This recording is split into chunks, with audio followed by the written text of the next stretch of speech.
already conducted more than 60 online sessions, including orientations, trainings, webinars, tournaments, contests, and discussions. Scrabble Club Pokhara offers support for different resources for learning through games, both virtual and face-to-face. It is volunteer action to impart the best possible solution to fit for the diverse and inclusive context. Also trained differently able students such as visual or speech impaired students to play Scrabble. Scrabble Club Pokhara has spread to 40 out of 77 districts of Nepal, already conducting English, Nepali, and mathematics Scrabbles. Being open for collaboration with the like-minded people and organizations around the world, Scrabble Club Pokhara has already got international coordinators in 12 different countries. I am Keshav Prasad Prajuli, the president of Scrabble Club Pokhara. Hearty namaste and greeting to you all. I remember the day of, sorry. Okay. I remember the day of May 1st, 2018, the first meeting in Banipura for Scrabble Association of Nepal. Before that, we had begun a Scrabble championship from American Corner, Pokhara, in Pokhara Public Library. Hence, the Scrabble Association of Nepal has Pokhara with its name, not only because it is my hometown and not because Pokhara is the city of lakes, caves, and trekking routes to Annapurna and Machapachre. The same Scrabble Club Pokhara has organized this virtual discussion today, mainly to share the best experience of educators. Special thanks to Mr. Karl, the Cultural Affairs Officer, US Embassy Nepal, for his presence as the guest of honor into this session. So far as I know, the Cultural Affairs section manages a broad range of activities promoting professional, academic, and cultural relations. We are also grateful to Mr. Sulav Bhatta, American Center Director. In other words, Mr. Sulav Bhatta is directly in touch with Scrabble Club Pokhara whenever we need any help. And we express our hearty welcome to Mr. Laxman Sharma, Executive General Secretary, SAARC Teachers Federation, and our advisors, executives, coordinators, and all the guests for joining us this morning. We have our presenters from different parts of the globe. Okay, today we hear from each of the 21 presenters for 5 minutes each, and then we shall definitely hold a short discussion before we end with closing remarks. Without further delay, I would like to request today's chief guest, Mr. Karl Rogers, to share us his opening remarks for his session. Are you there, Karl? If he's not, yeah. I think he has not. Yeah, so okay, we can. Okay, so we can let him speak. Yeah, we can proceed, and yes, I'll ask him to ask him for his remarks later for his speech. Let's begin the session without further delay. I just want to give the floor to our first presenter. Yeah, I have slightly changed this list because Mr. Yogesh Raghunath Sunawin, he has some problem. So I have already requested the first presenter to give him the space. Mr. Yogesh, are you ready with your presentation? Yes, sir. Yes, Keshavji, I am ready. Okay. Okay, the floor is yours, sir. Please start. So, is my voice audible, Keshavji? Yes, you are perfectly audible, sir. Yes. First, I going to share my PPT with you. Okay, sir. Yes. Please say that.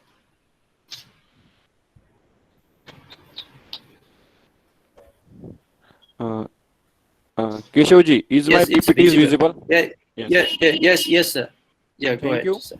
First, I am very thankful for dear Keshavji for organizing such a nice program for the fulfillment of teachers' needs, educators' needs, and also I again thankful for him for upgrading me for position 14 to 1 because today I have some medical issue in my home, and I am also thankful for Lisa ma'am for giving me space. Good morning to all of you. Myself is Yogesh Soni. I am government teacher educator from India.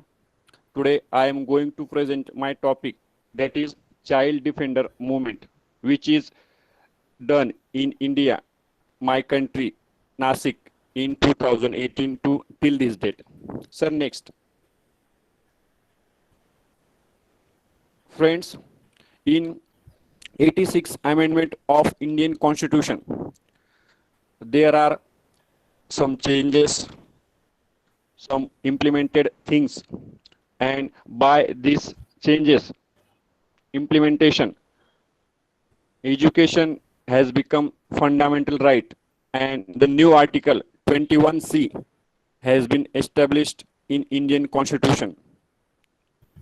By this article, government has launched Right to Education Act 2009, and which is come into effect from 1st of April 2010. To fulfill Right to Education Act, our government has implemented so many projects, that is Pragat Shekshanik Maharashtra, and in that progress project there are different programs, different projects which are very near for quality education, because has declared 17 sustainable development goals, and out of the 70 goals, the goal number 4 quality education is relating with us. So my project is regarding SDG number 4 quality education. For this child depender movement, I saw that there are some students who do not have any touch to any schooling system. Means they are beggars, they are workers, and till this date, they don't have any admission in any school. So I complete this project and I give a name this project as Child Dependers. To fulfill this goal, I gave trainings to different teachers. I collected some data, and at last I mentioned some conclusions and inferences. My story of this project is like a starfish which sails in sea, but which always motivates and inspires others how to do our work sincerely. Friends, child defender is nothing an outsider person. It is a person in the government system who works hard to understand the real problem of a child, to address them from a human point of view, to develop child's basic ability to the level of mastery. Means, in short, child defender is a school teacher. Whether there are 8, 10 teachers in a class, but 2 teachers from each school, they are nominated as child defenders, and their work is to be just do a survey while going to school, while going to shopping, while you are rendering in your city, in your school. If you find there are some children who do not have admission in any school, the role of that teacher just pick up that student and got them admission in nearby school, so the student can get admission, he can complete his elementary education up to standard 8 by the help of child defender. Friends, when we think about our students future, we always think that there are some students who are not in our mainstream, so it is our human duty, it is the goal of our education that every child must get his elementary education in the form of free and compulsory education. So it is our duty. How can we motivate teachers to bring out these out of school children into mainstream of education? For this project, I have designed some objectives. Here are my child defender teacher, and here are 4 children who have got admission in their nearby school where they were working. My first objective was to identify out of school children and support them. Second, to admit out of school children to nearby school. Third, to boost confidence in system with values like commitment, sensitivity, accountability, and self-motivation. Self-motivation. And the last, to create awareness among stakeholders, because my stakeholders were principals, SMC, school management committee members, the local citizens of that city, of that village, parents, students, NGOs, and government authorities. So I thought about all these stakeholders. While implementing this project, I create a link and I ask teachers voluntarily who are ready to work as child defender. So with my Google link from my city, there are 301 child defenders, teacher educators. They fill this link and they ask me that they are ready to work as child defender willingly. I always used to give my support from government authority. As a government authority, I supported these child defenders as an administration, and also I instructed all my local body members, school management committee members to always help these child defenders to fulfill their work and to get more and more child to our mainstream of education.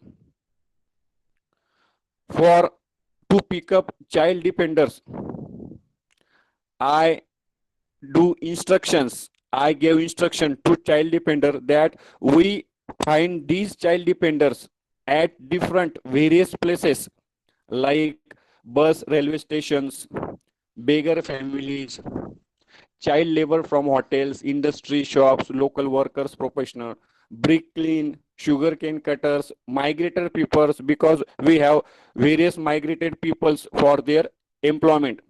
And also in civil construction, red zone area, suicidal, transgender, debris, and orphanage families.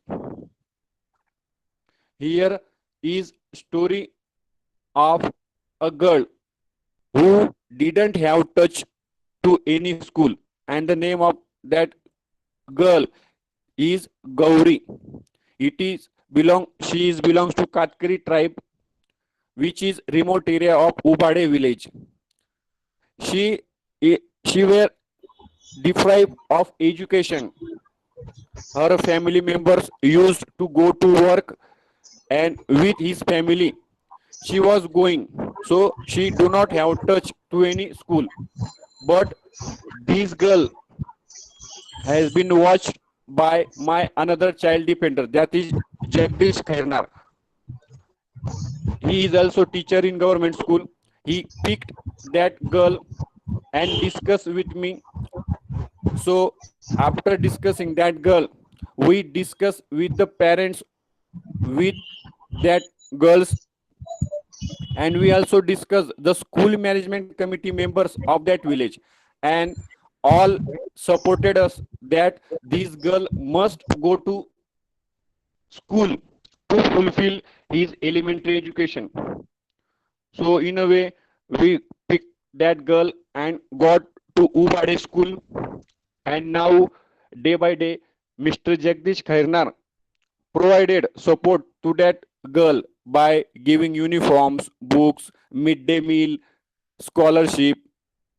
And now the girl, when we discuss with that girl, she asked us that, sir, Mr. Jagdish Khairnar has turned my life in future. has turned and given me a chance to get admission in a school. So in future, I don't want to become an officer, but I want to become a teacher. It is a scenario of the work of our child defender. In 2089, we have 31 child defenders. We picked 1,106 students into mainstream of education across 17 blocks of my Nasik district. But in 2019-20, the same child defenders were working. We pick up 854 students and got them admission into their nearby school across these 17 districts.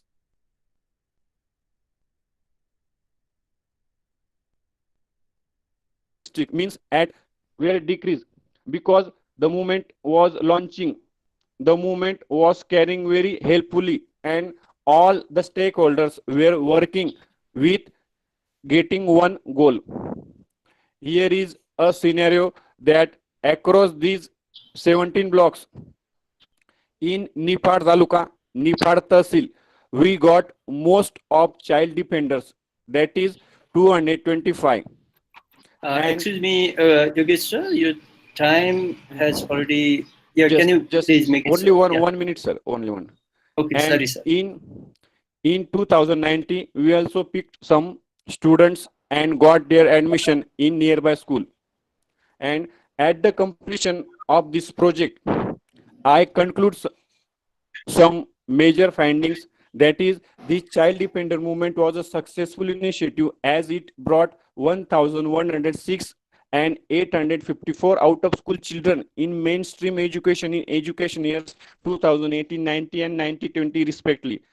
This was made possible because of the commitment of 301 child defenders.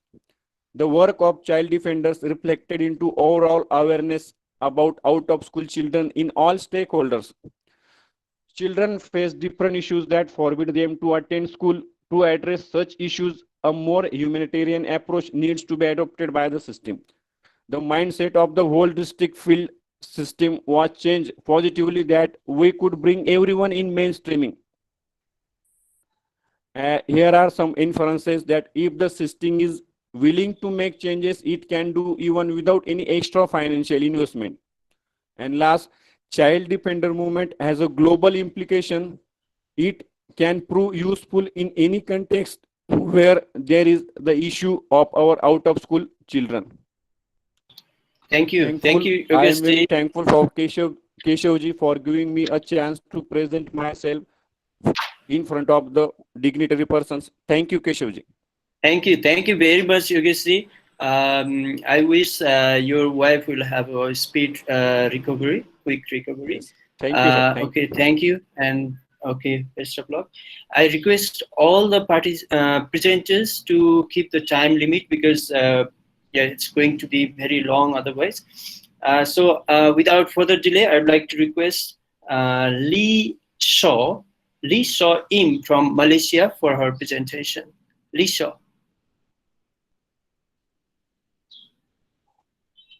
Are you ready?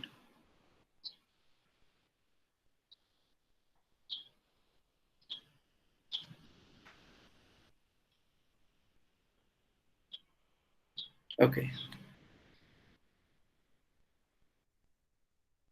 Yeah, please go ahead. Icho, I think you are unmuted. Can you? Oh, You are yeah. not unmuted. Sorry. Yeah, yeah. Can you see my screen? Yes, yes, yes. Yes, huh? Okay.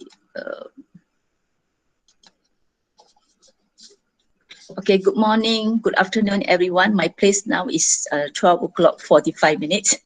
Okay, good morning and good evening, everyone. Happy to see all of educators from all over the world.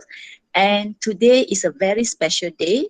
The date is 10-10-20. It's like 10 plus 10 equals to 20. So it's a special day. Okay, so I am Lisa Im, excellent chemistry teacher from Sri Bintang Utara, Kuala Lumpur, Malaysia. Last year, I received Global Teacher Awards. and this year I got the MIE expert. Okay, so first of all, I would like to address my sincere thank you to SCP and Mr. Kahoot for organizing these amazing forums among the global educators.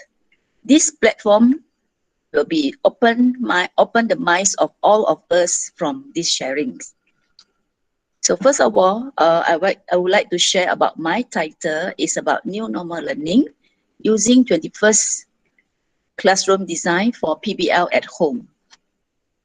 So myself, I always practice 21st century learning environments in my classroom, such as student-centered, project-based learning or problem-based learning, and also include the ICT in my classroom. I strongly believe this will encourage them to ask questions and find out their own answers. So all school in Malaysia was closed from March until June due to COVID-19 pandemic issues. During the lockdown in April, I have implemented a problem-based learning for my students to discuss the issue of plastic waste, dispose, and also create tools using technology or come out with ideas to address this issue. So the students work in group, fully online based activity, and then they have small group discussion, innovate idea. They might be use technology or maybe use Arduino or any suitable apps, okay, to come out an idea or tools to solve plastic waste problem. And during this activity, is actually we can enhance communication, collaboration, use of ICT, the knowledge construction, real-world problem solving, and also self-regulation. This is in line of 21st century skills. So this is the outcome or the output of my student. So this activity is fully, as I say, is a fully online activity. So as you can see here, these are the product invent from my student. So I really very happy about my student. So during this project, they are given autonomy to form small groups and choose the appropriate apps or tools for this project. So this work, they work independently in a small group. So then I evaluate them during their presentation online. It's online presentation and also their prototype. I was very impressed and overwhelmed because I can see 21st century skills and value has sparked throughout this project. Okay, these are the feedback given by my student. They really appreciate what is meant by plastic waste. Plastic waste is not one person's problem, it's actually a global problem, need to be hands-on. Okay, so and then after that, I have submitted their project. I have submitted their project to an international competition organized by BIEA, the British International Education Association. So this competition is taking part by about 50 countries over the world. Okay, and then I'm very happy to share with you. These are my students' results. So they achieved 3 international awards. So they received Best Report Award, Best Video Award, and also Rising Star Awards. So these are something significant that means that we can conduct problem-based learning to our students. Actually, at first, I didn't intend to send this for competition. So after the project, then I see this is actually related to my students' project. So I submitted their project, then this is the outcome. Okay, in this situation, actually, as an educator, we must see the problem as an opportunity and we try to implement the new normal classroom activity. So pupils are independent, each of them play roles and appreciate what they do. And the best is they are able to innovate and know that the problem of plastic waste disposal is everyone's responsibility. So this activity is actually successful. Lead the student about being knowledgeable about the world, thinking outside the box, and they must have an ability to solve problems. Lastly, we train them to work as part of a team. So I would like to share with you what is meant by 21st century skills. So in the screen, on the screen, it shows that these are part of the 21st century skills, which is very, very important to prepare our students to face the 21st century and also to prepare them to face the IR 4.0. Before I end my session, I would like to share with you what did John Davis says. He says that if we teach today as we taught yesterday, we will rock our students of tomorrow. So here I end my session. Before that, if anyone is the MIE, this is a code that you can claim. Thank you very much, Lee Saw In from Malaysia. Yeah, it's a nice presentation. Now the next presenter is Ifi Batsevana from Greece. Ifi Batsevana, are you there? I think I have seen you there. Yes, I'm here. Good morning. Okay, good morning. Good morning. Greetings from Greece. Okay, yeah, please. Nice to see you. Yeah, good to see you too. Okay. Is it okay now? Yes. Yeah. Okay, so you can see me because I okay. Go to present now and let me get. Okay, so good morning. It's 8 o'clock here in Greece, morning time. I'm Efi Baksavana. I'm a music teacher and author, and I'm an academic international educator. So I know that it has really been hard identifying key practices for successful online learning. So the last eight months, I have been accomplished over 40 online lessons to educators and students all over the world, presenting my boom workers method. So today I will give you some quote practices for successful online teaching according to my experience. So you can just start from the right digital learning platform. You just choose the right tools and you just stick to them. And you definitely have to keep the technology simple. Not this. Okay, you just have to start with a good instructional design. You can just use Steam, SteamYard, Zoom, Google Meet, good planning and organizing well. You definitely have to practice and study and for personal development too.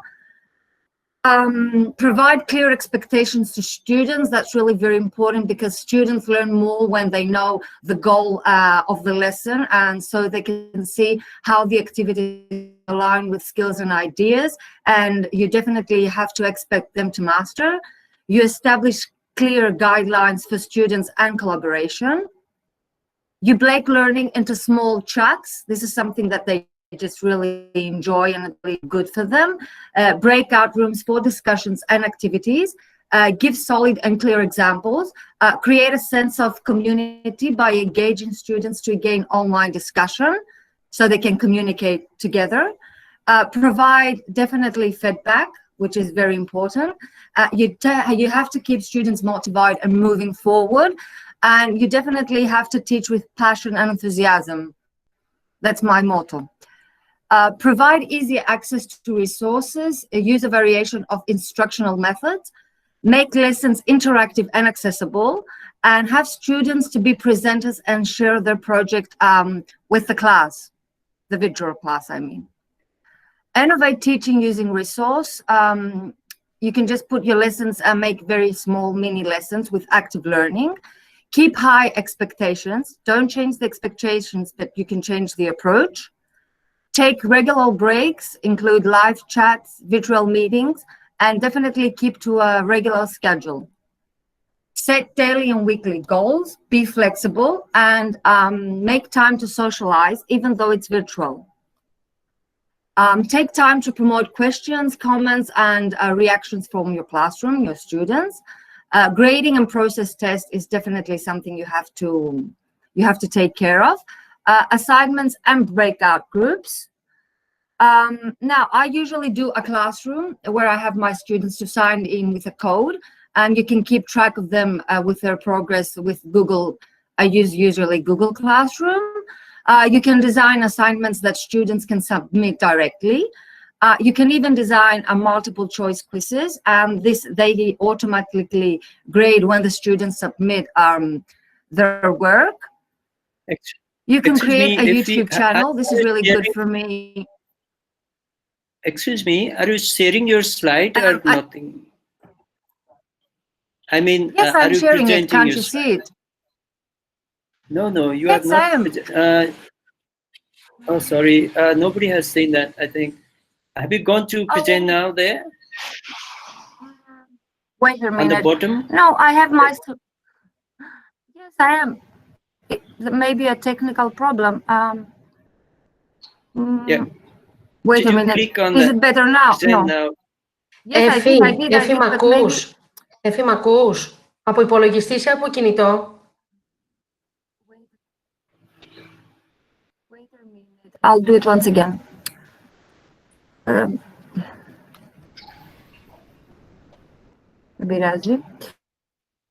Wait a minute.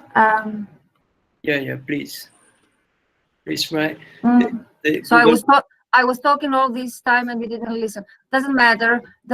Wait a minute. We were listening. You are quite audible, but we couldn't see your presentation. I think you were just listening to my voice. Yeah. Voice is very clear. It says that I am sharing. Oh, now it is. Now you maybe are now. Yes. Now you. Yes, but now I can't see nothing. And wait, okay. So I have to continue where I am now. So I'm saying everything very quickly. Okay, please. Okay, because I am a musician, I use a lot of YouTube channel, and I use Flipword. Is really great for my students that we can record a lot of video and video to response demonstrations. Kahoot is my favorite. I have a lot of music exercises on Kahoot with my Boomwalkers method, and you can just play a lot of games. Edpuzzle is helpful for reinforcing topics. Can you see now or not? Yeah, nothing is played. No. I can see It the is not moving presentation, but forward. I can't see any slide. I can't see any slide actually. Okay, so I also use Padlet, which is really good, and it organizes thoughts and structures good group work. Per-Deck can make PowerPoints much more engaging. It's really great. And Adobe Spark can really help me create a lot of videos, lessons, and newsletters. You can just send to parents too, which are really fun to watch and read. And definitely simplicity and communication for me is the key, especially when you are teaching music, which is really very hard because you need to be very interactive all the time. And definitely the most important thing for me is have fun while teaching, because if you don't have fun, your students won't have fun. So if you can laugh, move, sing, dance, your students can definitely do the same. And even the most inspired learners lose interest to education if they don't see the same interest from a teacher. So I would like to thank you very much. And I don't know what happened with the presentation, that you can't see it. I will definitely send it to you. Okay, thank you. Ify, sorry for that technical issue. Sometimes it happens. Now the next presenter is... Okay, now the next presenter is Mumtaz Rokhshana from Bangladesh. Mumtaz ma'am, are you ready there? Yes, I'm ready. Can you hear to me? Okay, please, ma'am. Yes, please. First of all, I would like to request provide attendance form for those who are invited. Yeah, you can see the attendance form there in the chat box. All the participants, please fill out that form for your certificates. Okay, thank you, ma'am. Go ahead. Thank you. And now I'm going to sharing my PowerPoint present. PowerPoint present sharing. Can you hearing? Yes, ma'am. Please proceed. Now I'm going. Now I'm sharing. Now I'm going to sharing my PowerPoint present. Sharing option. I can't see. Yeah, Where please, sharing option? please tap on that bottom, present now button, and try share your slides. Yes. And go. And your entire screen.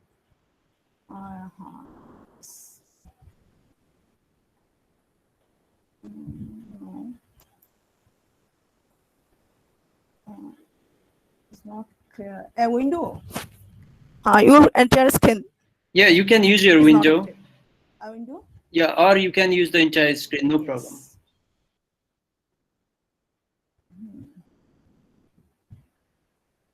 Sure. Yes.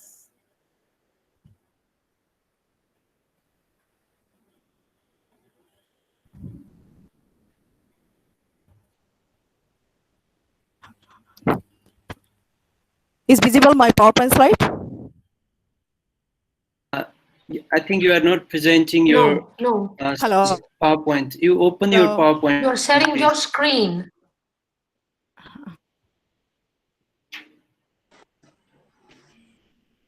Yeah, please open your PowerPoint, please, ma'am. I don't think that you have opened. Yeah, just visible? go to the next tab. Where is the PowerPoint presentation? You are not sharing your PowerPoint. Or you might choose, if so difficult, you can choose window. You can choose screen. Then whatever you Yes. open, you can share. Window will be better.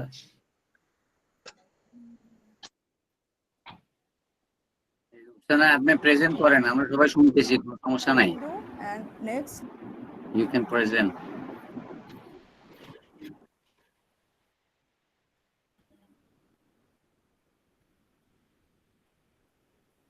You are presenting your screen.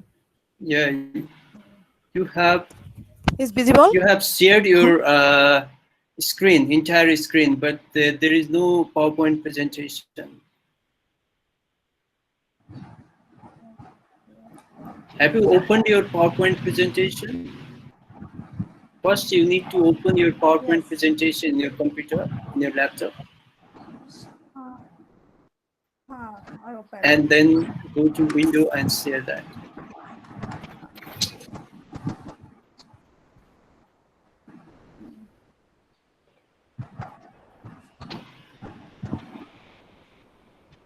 Unable.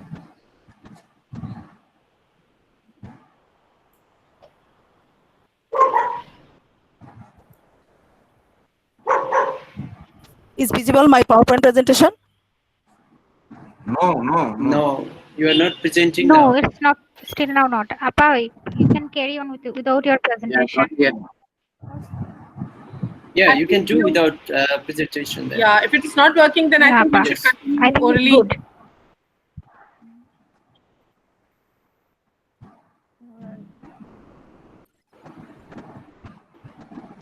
Mumtaz ma'am, Yes. you can do without PowerPoint. What's problem?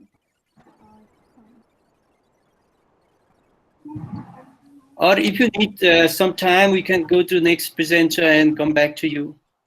Mumtaz ma'am, আপনি আপনার PowerPoint প্রেজেন্টেশনটা open করে ফেলেন, তাহলে হয়ে যাবে। Open করছি। Open করছি কিন্তু হচ্ছে না। Yeah, last time you were doing very ছাড়াই properly. করো না। পাওয়ারপয়েন্ট প্রেজেন্টেশন তো ক্লিয়ার হবে না। এখন দেখা যাচ্ছে? হ্যাঁ? জি না ম্যাম, না, এখনো আসেনি। দেখা যান না। তুমি এমনি করে নাও না আপা। গুগল মিট এর সমস্যা কি? আচ্ছা তুমি এমনি করে নাও। শুনেন লুকসানা, আপনি একদিন দরকার হলে এখন মুখে বলে ফেলেন, রিডিং করে এমনি বলে ফেলেন। যখন আসতেছে না বাদ দেন, অসুবিধা নেই, এটা ওদের টাইম নষ্ট হচ্ছে। স্ক্রিন শেয়ার করা হয় না আপা? নাইলে ওরা অন্য আরেকজন স্পিকারকে দিতে চায়, ওটা দিয়ে পরে আপনি আবার রেডি করে নেন এর ভিতরে। Okay, Mumtaz ma'am. I have tried next time. Okay. So I will skip to next presenter. The next presenter is C. Anbarasan from India. Anbarasan, sir, are you Yes, there? sir. I am present here. Okay. Yes. Please start your presentation. I am Anbarasan from India. Today I will show you. Yes. Thank you, sir. Thank you. I will present here for my PPT.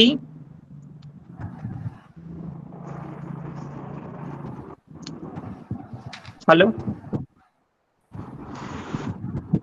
You can see. I am Anbarasan, the Yes, Faculty of go ahead. Science in Kalakurchin, Tamil Nadu, South India.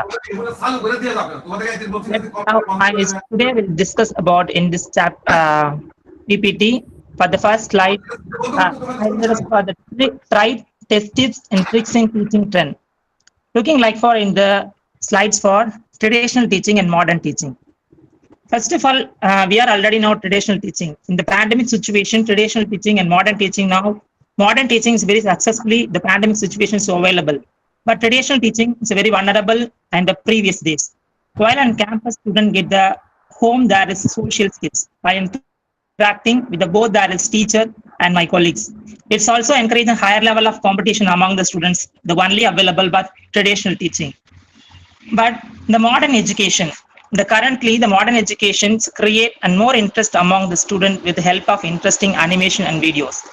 In nowadays, the pandemic, we are the country-wise and the world-wise, we are conducting for online education. This is one of the mode of in modern education. We are going on the modern world and going on modern education implement for the classroom. And then second slide, modern goal of modern education. If you are in this situation, in the 21st century, the modern education is vulnerably in the worldwide, they implement for that in India.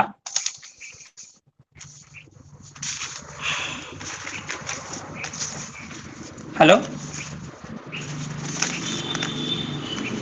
Yes, we are here. We can hear you. Okay. Teachers can speak meaningfully. In my colleagues, I will in my suggestion, speak meaningless discussion in classroom encourage student to asking open-ended questions. Some classes or online education don't discuss the inside the online mode. If you are only taking the notes, some website classes, some schools are provided for this instruction. But I am saying just you open-minded questions asking the students now implement for the next level of the knowledge gathering. But some sites are don't questioning for this in this session. Anyway, in my suggestion, you please ask the students what is your ambition, and you enter the class, you just motivated. This is for the in my suggestion. In this slide showing the global modern education is to focus ensuring the children would be a problem solver. The children today are facing the more and more problem, the family or economically. The student does not understand the subject matter. We will provide for the modern education now, but not understand the modern education for the students. I just to say, what is the problem? You just to motivate the student. You provided for in the skill development education. And what is the benefits? I just noted the sixth line, most important, they need to comfortable to work in the people around them who have different background in the life experience and collaboratively. That is for the goal of modern education. And then this also already know, but the classroom reform, it's not not a possible. I say share the classroom reforms now. It's a quality education. How to, if you are provided now only classroom, if you are the student to facing the outer learning now, that is not a possible. They are facing more and more problem. But classroom, the constructive learning, it's very well provided for high level knowledge. As a quality education reflect a classroom, become more important influencing student performance in many countries, empowering knowledge, share skill reform in teaching learning. At the same time, the classroom reforms, it's a very good making the student knowledge. And the student asks, looking like, I'm so happy to proud for in the school I entered. It's reflected belief that in order to transform school successfully, I must give the teachers human relation skill. They need to manage democratic. We are already democratic and cooperative classroom. I say the one word where no one blame and then everyone to contribute finding the solution. Why I say the classroom reforms now, making relationship the priority. First, you get the priority, the students. And the next, a caring, respectful dialogue. In the past tense, if you are not we are taking the respect, but some student we are getting very playing on inside the classroom. Anyway, the classroom reforms in sitting arrangement, you get the one topper student now, and the nearby is sitting on the lower level of knowledge students putting on that. And then another one, practicing. We get the provide of practice, more and more practice. Already the word the very familiar. Practice make a man perfect. We are getting to provide the practice. You know that as STEM 10. STEM 10 is in my country, it's very provided successfully to handle for the STEM 10. In my government, the Tamil Nadu government, it's very good handling for the situation, the pandemic situation. STEM education, science and technology education, helps to understand the world are related to it. STEM involved introduce children new concept to the activity and games. And still nowadays, the STEM education, it's a very good guidelines for the students. Then after completed for in a high school level and higher secondary level, which one of the subject it's very popular in the world, in chemistry or physics or medicine or engineering, how do I choosing them is a very good guidelines for STEM 10s. And STEM are by way of future innovation that length of life, solve that world problem and power of economic. We are looking like economic. In the situation, we are a lot of money problem in the situation, but the student to asking, I will recommend for the, you get the government sites of the, so many of the benefits for scholarship exam. How to understand the scholarship exam now, STEM technology is provided for and many more opportunities. It's same way to empower and privilege of the students in my areas. In basic concept, already I mentioned for science and technology and medicine, many more conducted examination for in Indian government for NEET examination, National Eligibility Entrance Test and Joint Entrance Test. Some other test, it's very good powerfully, and to all the students who attend this examination, it's a very good effect on Indian education system.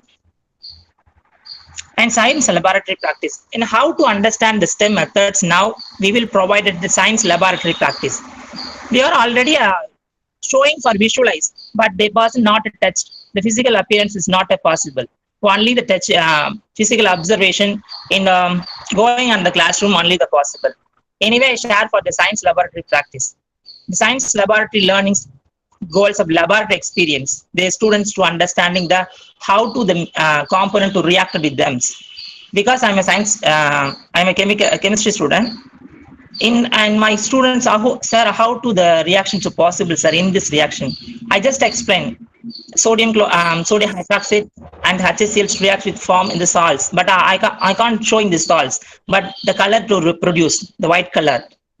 This is a very important for science laboratory practice in STEM trending. And then skill-based educations.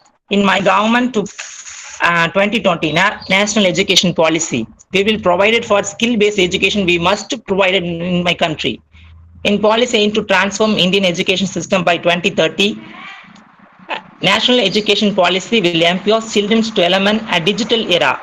We'll provide it for computer literacy and to handcraft methodology in so many of that provided for Indian schooling, for in particular in Tamil Nadu. Flexible learning paths and focus on impacting life skills and student-centered learning. Why the student-centered learning now? After the high school level, the student, they focus some other the work they're doing for ITI in the Indian industrial schools, and some other that continue for in a higher education. This is very useful for skill-based education. We will provide it for in the school campus for looking like tailoring and embroidery and computer technology. We will provide it for in the school future life. And technology-based education, technology-based learning. In my government, for Tamil Nadu government, to all the classes for 1 to 12th standard, we are all the provided QR code method. The QR code method is very useful in that. Anderson, sir. Sir? Sorry to disturb you. Please keep it very short, sir. Okay, sir. Technology in my government provided for an all the 1 to 12th standard in a QR code. If you are a pandemic situation, you are not coming to schools. If you are scanned the QR code, now the teachers will be teaching for some of the videos, and easy to understand in the assessment works too very easily because you are useful for a QR code. And the enhancing modern teaching methodology. Already know the already say for computer technology is using the future like looking like for the very benefit for the students community. And innovation skill, already I mentioned for the innovative skills for Samly ma'am, it's very good explain for the innovative skills for in the award gathering. I would like for this same method for my school handling for these procedures. This is for some data how to the creativity and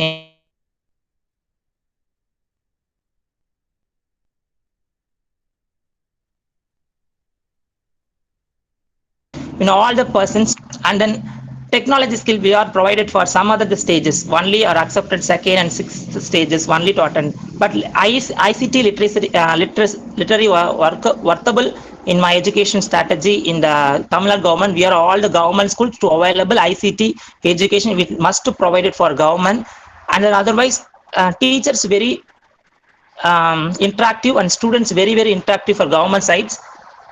Already ma'am say the problem based learning. This is for sharing but rethinking competency, development of human being the citizens. If you are rethinking why education, so knowledge and skills, value, attitude, these also making for education.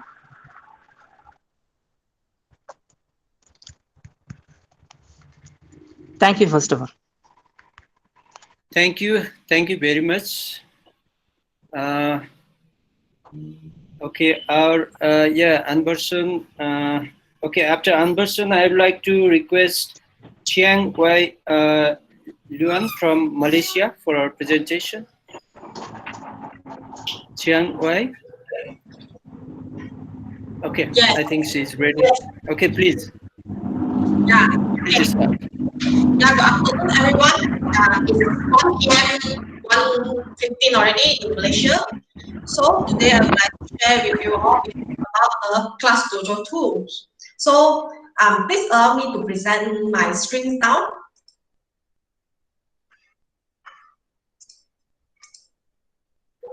Are you sharing the screen? Yeah, I'm sharing the screen. Yeah, it is not shared till now. Can already? Is it here? No. Not yet. Okay, now it's coming. Yeah. Okay. Oh, okay. Maybe the line is not so good here. Okay. So for the Class Dojo is the tools which makes schools communications, engagement, and remote learning all in one.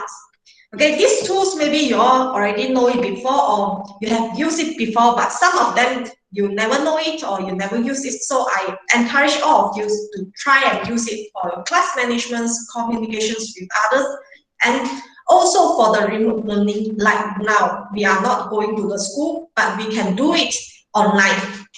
Okay, so this Class Dojo tools is for everyone's teachers, students, all in a place. It's creating a school communities. What means with the school communities? That means in the schools, every educators will be in a group there. Okay, we will be in a secure space there, and then we can connecting with every family. Connecting with the family means we can contact the parents. We don't need to use the WhatsApp. We don't need to use emails or all, but as long as we invited them into the Class Dojo apps, we can connect with them. We can let them know how's their child's progress. And then we can engage our students, because the students participate in our classroom community even when remote. Okay, so this is a very interesting thing, and every student, they have their own characters in the class dojos. They can choose their cartoon there. Like I like orange, I can have an orange characters there for myself. Okay, so ensuring consistency with a single shared platform. And the most important is this class dojo is free and easy to use, either in school or at home. So we can stay connected.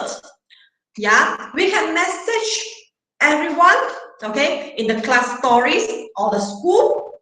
We can use the directory there. Okay, because in class dojo we have a class dojo mentor. Class dojo mentor means she or he need to manage the school directories, so everyone can be up to date. Okay, if you are just the class dojo educators, nothing you have to do, but the mentors will manage it. Next, okay, we can have a consistent learning. The lessons and activities are always accessible. Okay, like we are teaching in the class, we can post all the things. Okay, we can post our materials there, so that the children can be accessed after the class. And like now we are at home, we can also post the activities or lessons there, so that the child can do it at home.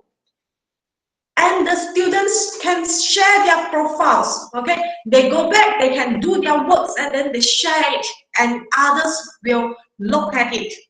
And the tools for attendance and check-in with students allow us to complete our administrative tasks. We need to have our attendance every day. So these tools can help us to take attendance also. And the customizable ways to encourage behaviors, because we have the marks there, we can give them. Okay, I show you some.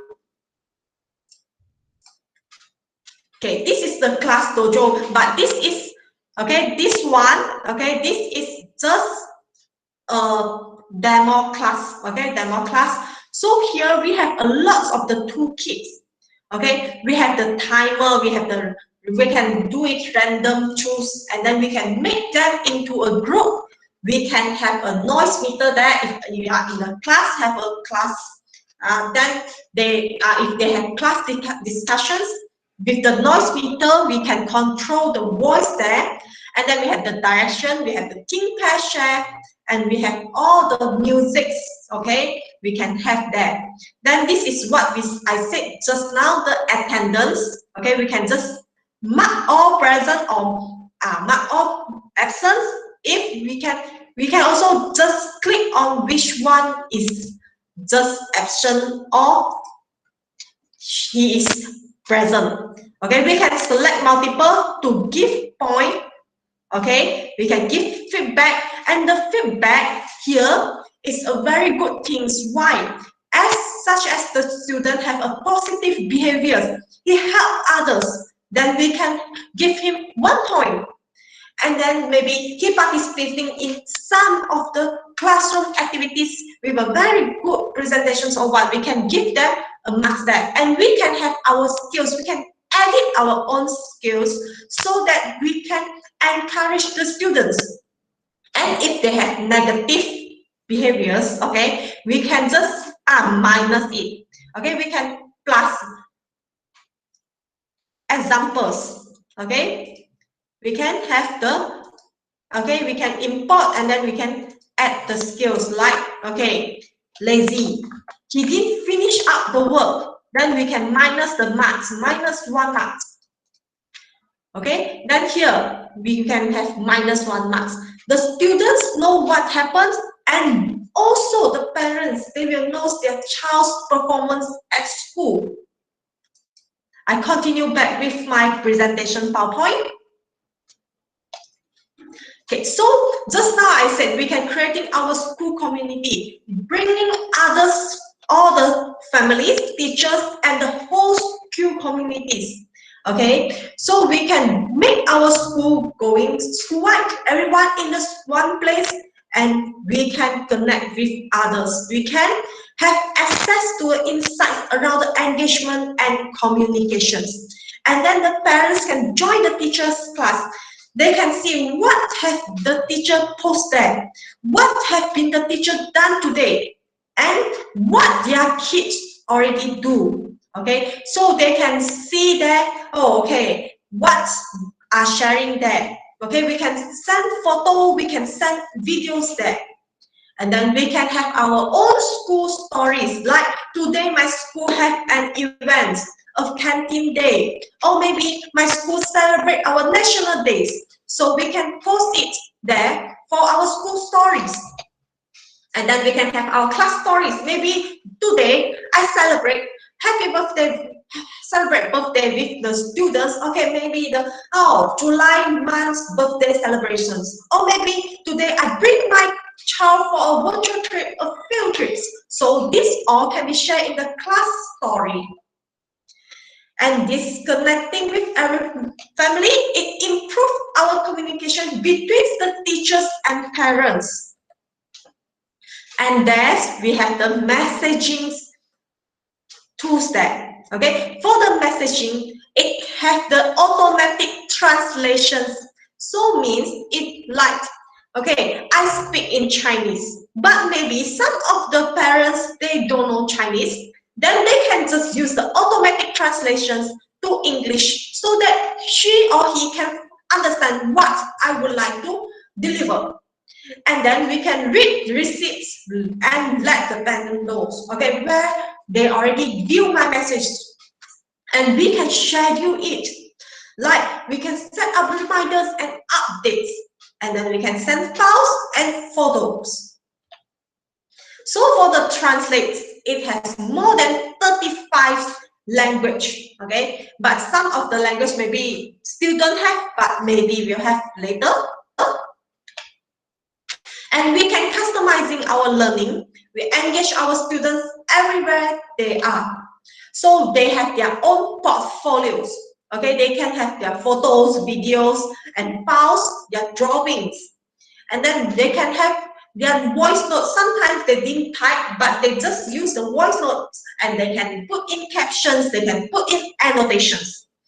And it is logged in a very simple ways. We can just use the QR code to log in, or just use the class code given. Okay, the teachers create the class and she give the class code to the students.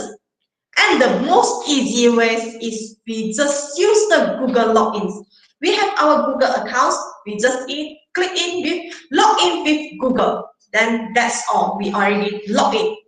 And the portfolios will follow students year to year. Like this year, she is in standard 1. Next year in standard 2. Don't worry, the things won't be disappeared. It will be keeping them. And the activities, we can share out activities for students to compete. Okay, they can have some, like, okay, we having some drawing competitions, we have some, okay, essay competitions. They can having this in class dojos. And also we can assign the worksheet which coming in this season 2020. This is just a new features here.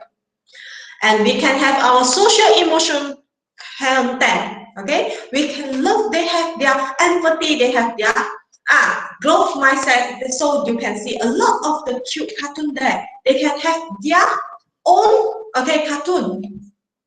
And the most important things for our educators is we have to manage our class. We have managed our class before we can teach. So this is just what just now I said, the feedback. We have the positive skills and negative skills. So we have also our teacher toolkits. And these things let us make our creativity and collaborations every time, anywhere. And for the collaboration for the students also, they can also share their stories to the class. Not only, okay, to the teachers, but also sharing with their friends. So their families and their friend families will know also. And that's all from me for the class dojo. Thank you for listening to me. Thank you very much, Chang. Okay, it's a great pleasure that now here I could see that our chief guest, Mr. Karl Rogers, the Cultural Affairs Officer, U.S. Embassy Nepal, he has already joined us. So I'd like to give the floor to Mr. Karl for short opening speech from his side. Mr. Karl. Thank you, Keshav. Namaste, everyone. My name is Karl Rogers, and I'm the Cultural Affairs Officer at the U.S. Embassy here in Kathmandu, Nepal. This event is being hosted by American Spaces, and we were one of the organizers of it. And truly, I want to give just a huge shout out to Keshav, because without his sort of leadership, this gathering of 50 people would not be happening as we are together right now. Look, I'll just, I'm going to keep this very short because I don't have nearly the content that you all have. And you're here to learn from each other and not hear a big speech from me. So just let me say that it makes me very happy to witness the exchange that you all are having right now. That it's coming from a variety of perspectives because they're all coming from different countries and from different experiences, particularly as we face COVID-19 and the pandemic in the world. Each of you are coming with very particular communities and their own experiences around that, but we're all facing this challenge of a new digital world together. And I will just say it gives me heart to see that education leaders from around the world are getting together digitally to figure out how we're going to do this better in a digital format. So I hope that when you leave today that you will have developed a few more sort of tips, tricks, ways of, or tools that you can help educate the young people in your lives. I'll say this on a personal level. Before I joined the diplomatic corps, I was a professor and an educator. There's nothing that matters to me more than making sure that the next generation is well prepared to face the challenges that are ahead of us. So I wish you all incredible luck and in your future endeavors. I do hope that today is incredibly useful for you. I'm going to just give one more shout out to Keshav and his particular endeavors. He's very closely aligned with our American corner in Pokhara, and I have seen his work. He has made learning active.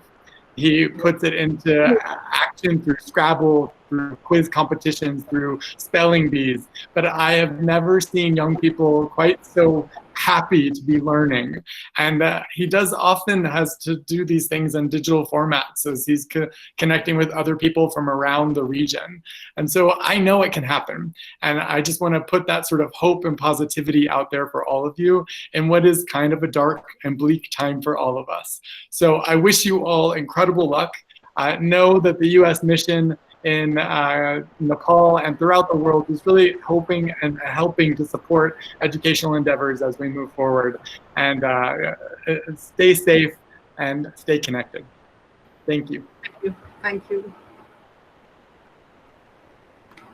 Thank you very much, Mr. Karl. You are always our inspiration and guidance. So thankful to you for your presence here. Now, is Momtaz Akhtar, are you ready there with your presentation?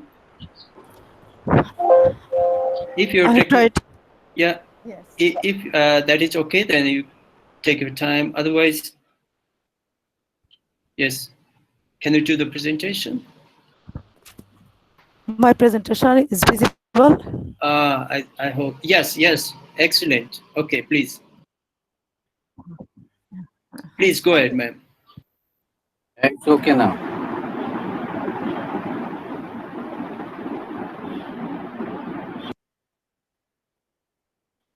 Welcome to Bangladesh. My sincere congratulations to teachers participating in the virtual discussion, Scrabble Club Pokhara. Distinguished chief guest, and special guests present, and those who are enjoying this today's virtual discussion program. Good morning. Namaste Adab. Assalamu alaikum.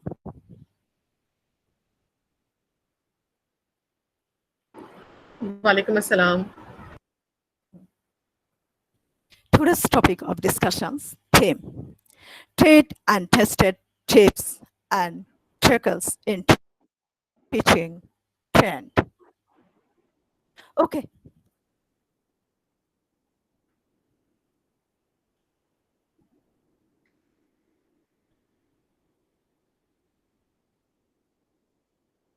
Okay. Now I'm introducing myself. I'm Mumtaz Roxana Akhtar, assistant teacher, Madam Mibihar Shahjahan High School, Sitakundo, Chattogram, Bangladesh.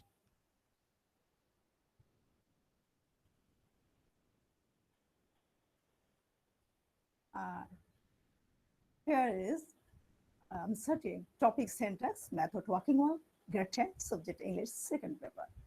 The picture shows the students trying to capture the main content of the lesson through group discussions. The method used here is a participatory approach, avoiding the traditional way to learning. I just try to get students to go deeper into lesson because they are going to global learners.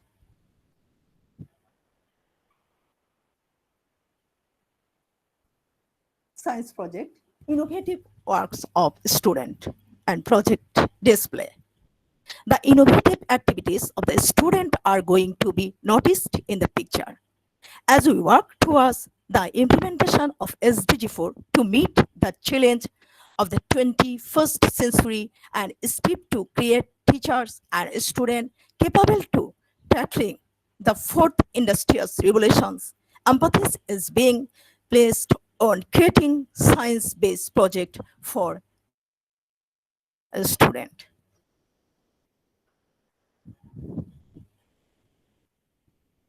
Collaborate with teachers and students in the use of information and communication technology. And next, student cabinet selection among students for leadership.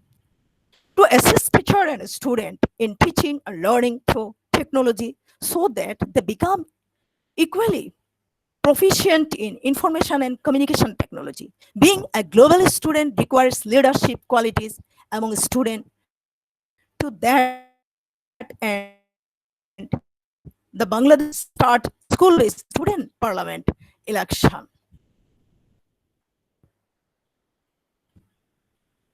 Conduct on live classes during COVID-19.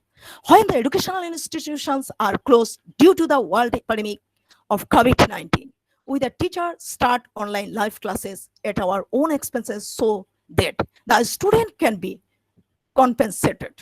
I have been helping teachers in various ways on how to take online live classes. We don't want any harm to the students, so the teachers are busy with live classes now.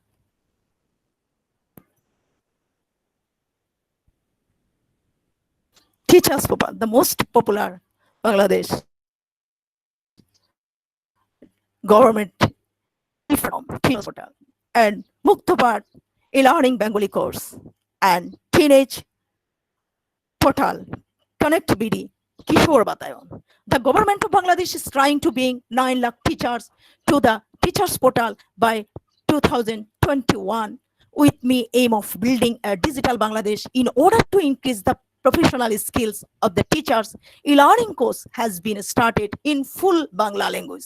There is a teenage portal that is connectivity for the students. I'm conducting by thank you, everyone. Thank you all. Thank you, Mumtaz ma'am. Thank you very much for your presentation. Now the next presenter is from Nepal. She's Aparna Gupta. Aparna Gupta, are you ready there? Yes, sir. Can you hear me? Oh, yes, ma'am. So let me try. I don't know how to use this mobile. Yeah, I don't have electricity over here. So that's why I'm using my mobile. Go to present now and yeah, try that. Let's see, sir. Okay.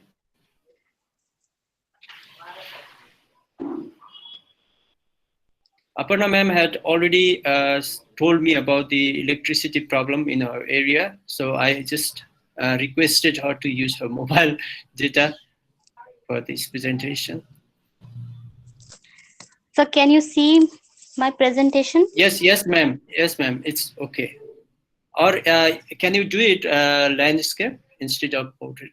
This, yeah. It just rotate your mobile. I think that works. Yes, yes, perfect. I think you can make it larger. Yeah, I'm trying, sir. Okay, ma'am. Yes, I think you can go ahead now.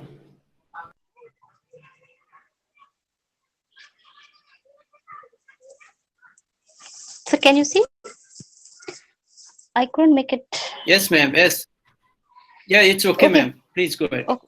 Okay, sir. Thank you, sir. Please proceed, ma'am. So I'm Aparna Gupta from Dhangadi, Nepal. It's far west region of Nepal. So this I'm an English teacher in a government school, and here I'm presenting a very simple, very sweet and simple trick that I used with my English language students at my school. So this is a pen pal, making pen pals from different parts of the world and learning language with culture. So making it short. So this is the way we started when it was like from British Council, and from US Embassy also. We had some school partnership programs. From this school partnership programs, and we started writing letters to each other. So first we were having only from US, and one from UK, and afterwards we had from Japan and from Korea and from this Brazil also. So we had partner schools from there, and we started writing letters to each other. And what we did is we just joined the students with according to their age groups, and their classes they study, and the level of English they are having. So here it's like we just join them, and then, sir, can you see my presentation? So here, Keshav sir, can you see my presentation? Yes. Yeah, Yeah, we can it's okay. Okay, please. Carry on. We can see your presentation. So here, see how to make a good pen friend. So we say here there is a picture from London. It's from our partner school from London, and here she is presenting the warm-up activity. What we did is first we started doing warm-up. First of all, before writing letter, we wanted our students to know each other. Yeah, so we did warm-up. In this warm-up activities, what we did is we just made the groups of the students and make them write about themselves and the locality they are living and everything, and then presented. And then what we did is we just clicked the pictures and shared to each other. And afterwards, what we did is we also made groups in Padlet. Padlet is a online website where we made a group, and we shared these pictures and all in the Padlet. We didn't give this access to the students, we did just ourselves, and we were having all the teachers, English teachers from Brazil and from Japan and UK and US and everywhere, and we just kept the students' work, the presentations and the video that we also clicked some videos where they just introduce themselves, their name and their classes they are studying, their school name, and some pictures of their schools, and we click that and we put it on that Padlet.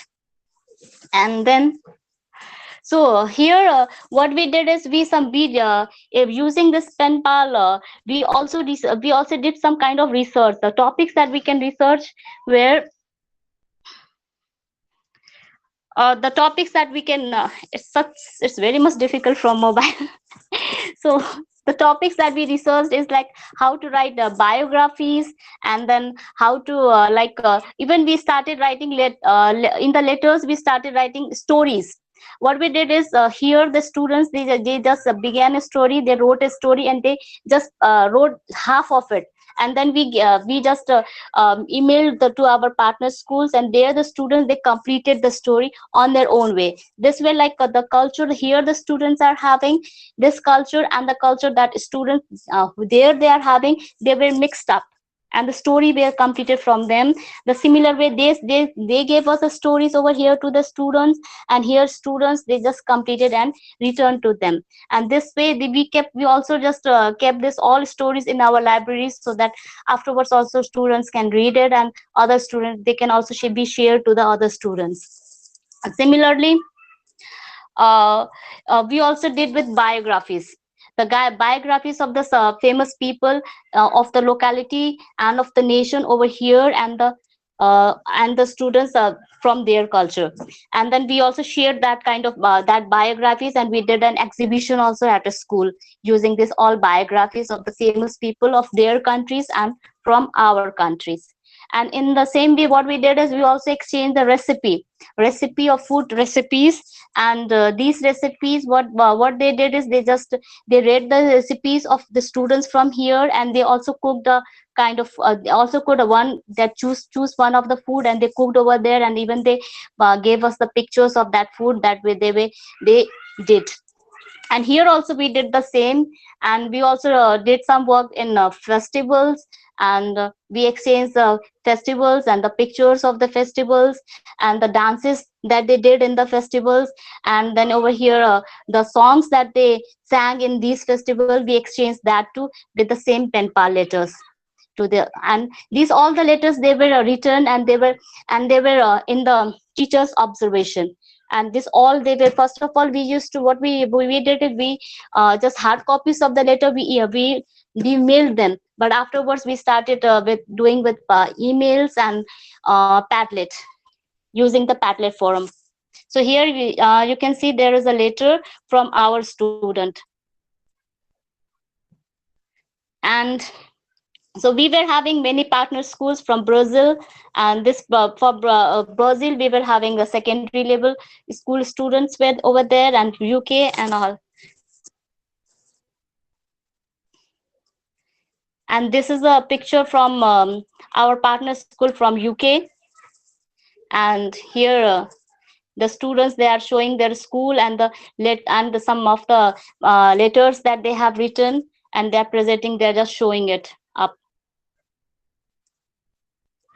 So what the benefits we had by doing this is, first of all, students learn the language through the culture, and then they also did promoting their patience and delayed gratification, and developing their social skills and abilities, curiosity development. And even the main theme of doing this was learning reading, writing, and the presentation skills that was gradually improved. So here my students, they are saying namaste to you all. And actually what is the problem, in my mobile phone I cannot see my own presentation and it's very difficult to present. I'm sorry, I don't know how it went. Thank you so much. Thank you, Aparna ma'am. It was very nice, and yeah, good to see you even from mobile. Mobile phone, Okay. I even cannot read my own slides. It's very difficult.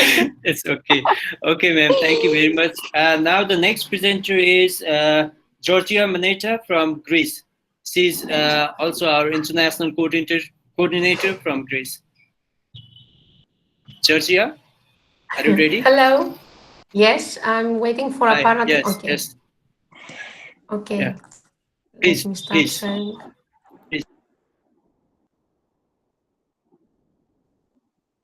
Okay. বিভিন্ন দেশের এডুকেশনের যারা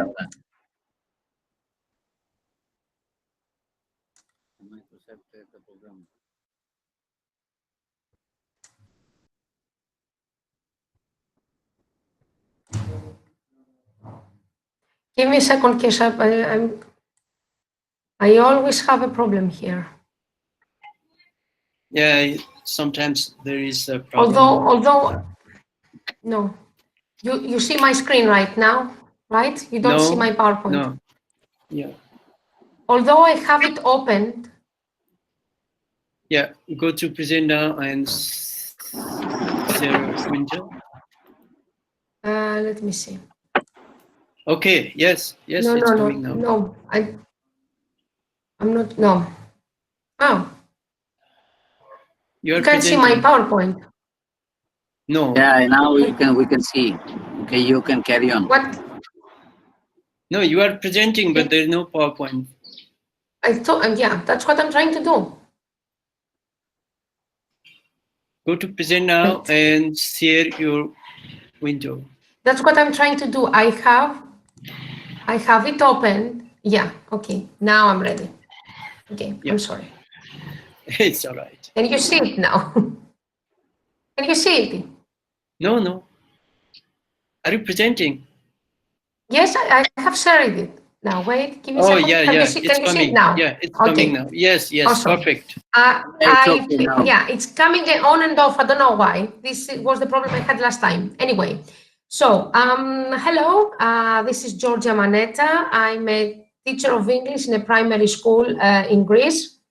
What I decided to show you today, although we are moving towards online learning and new technologies and stuff, I have decided to show to you how we can learn English in a different and more fun way. So, well, we as teachers always need to find ways so as to keep our students motivated and not bored. I can understand that you can all see faces like this girl's face. Wait. Okay. So fortunately for the teachers of English like me and of other foreign languages, there is the element of culture of the target language, which is fascinating in itself, and let alone for the language students. When we talk about culture, we refer to things like the beliefs, values, customs, products, and the communication styles. However, because culture is such a vast area and we don't have the necessary time to teach everything, I took into account Edward Hall's cultural iceberg analogy, what this is. This is the culture, the surface culture, food, music, language, festivals, holiday customs, etc., and the deep culture, something that you can learn by immersing yourself into culture. So for me, for a language teacher, the easiest way to approach culture is to start first approaching surface culture. How do we do that? Through celebrations, through holidays, English and US holidays. I have decided, and they have become a school routine for the last 5 years, to include Halloween and Easter celebrations in my school. We do celebrate Easter in Greece as well, but at school we try to celebrate it in the UK way, let's say. So let's talk about Halloween. It's a kid's favorite. You can see here a pumpkin carved out by a mom. Every year for the last 5 years, she has been carving pumpkins for us to use them in the school. We have activities. First of all, I have activities in each class. They work on worksheets together, or we watch short films, animated films. That was, I think, from Mickey Mouse series. And then we dance. We always dance as a school. I didn't use any videos because kids are shown and I didn't want to present something like that here live. So you can see me dressed as a pumpkin and the kids around dancing and singing. The most important thing is that they sing in English. They learn English words without realizing it, and they have fun.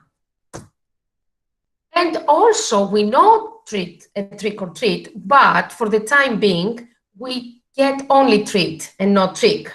Maybe next year I'll do something else. And now about Easter. We have Easter, as I have already said, but we don't have Easter bunny. So Easter for us at school is always with an Easter bunny. This is me. I have to say that I always try to dress up according to the specific celebration. Kids think that they are in a different area at that time and they love it. So we also have, again, activities in the class, like you can see here. And we have an egg hunt. I have hidden eggs and kids go out with little baskets or little plastic cups and gather the eggs. What you can see here is a plastic egg with the capital letter A and a small chick with a small letter A.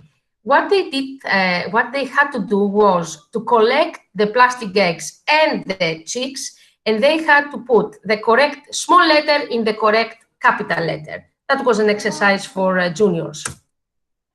Egg hunt again. And pin the tail on the bunny and not on the donkey, as it's used to say. You can see a paper bunny there. The kid has the eyes covered and they try to pin the tail on the correct place of the bunny. And we have the egg rolling. Again, the whole school is gathered down the playground.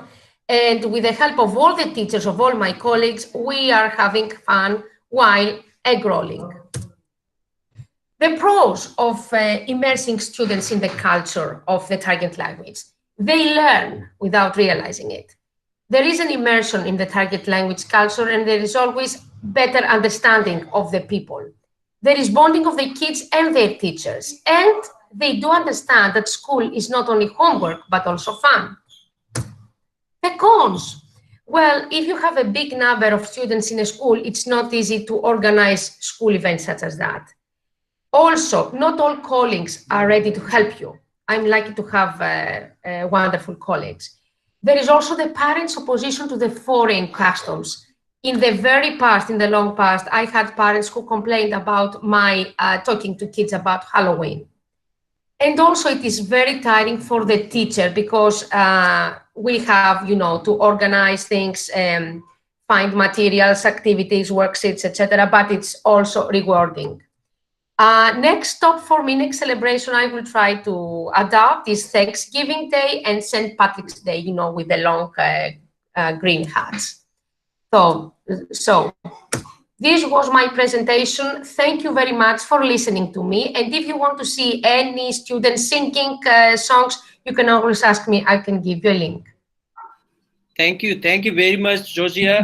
The next presenter is from Bangladesh. He's Nazmul Haq. Nazmul, are you ready there? Yes, sir, I'm ready. Okay, please. Okay. The floor is yours. I'm very happy to present this lesson. Actually, I am going to a many ceremony, but I have create some presentation. I'm going to I am going to many ceremony celebrated, but I make some presentation. I will share my presentation. I was very busy, but I am very happy to join this session. Are you here? My screen? Yes, we could see your screen, but your voice is, your sound is not very clear. Very clear, yes. Thank you so much.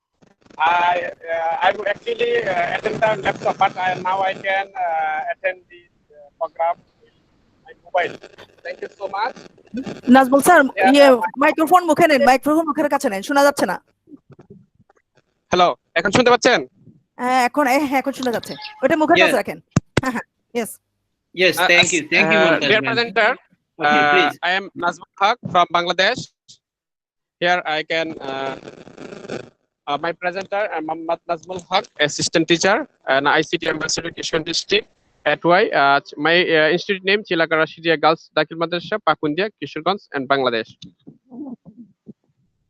Next presentation, here I can refer some problem in Bangladesh to education system, to our system in 19 situation. We can imagine that we can some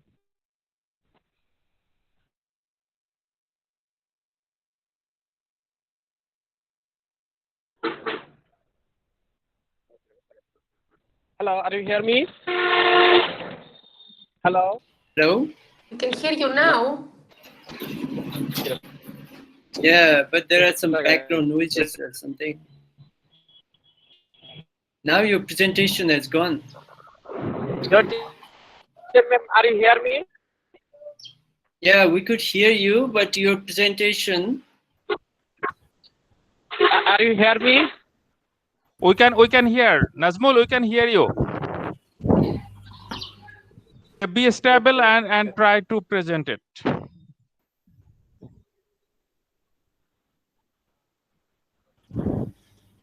Nazmul sir আপনার প্রেজেন্টেশনটা ঠিকভাবে হচ্ছে না, আপনি মুখে বলে ফেলেন যতটুকু পারেন।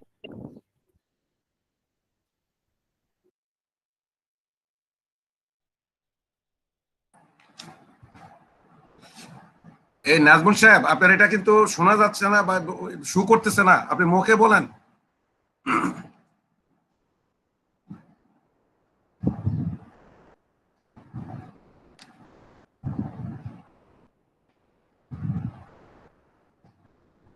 Maybe there is internet problem.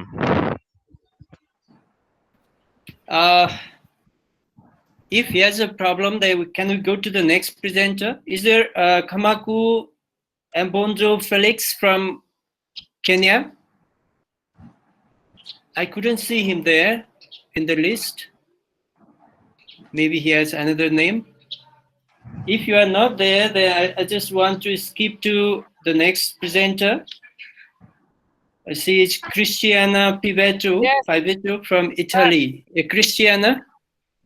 Sir, I Oh, can sorry, Cristiana, just wait. Okay, Nazmul is there back. Let's wait for Nazmul. Nazmul, Nazmul sir, can you just present yourself?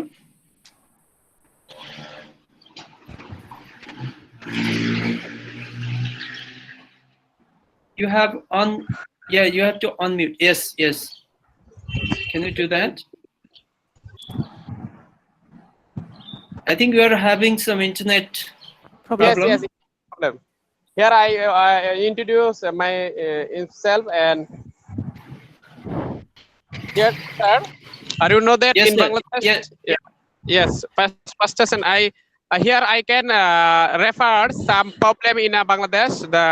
We can in COVID situation we can have some problem, internet problem, digital smartphone, tab, laptop,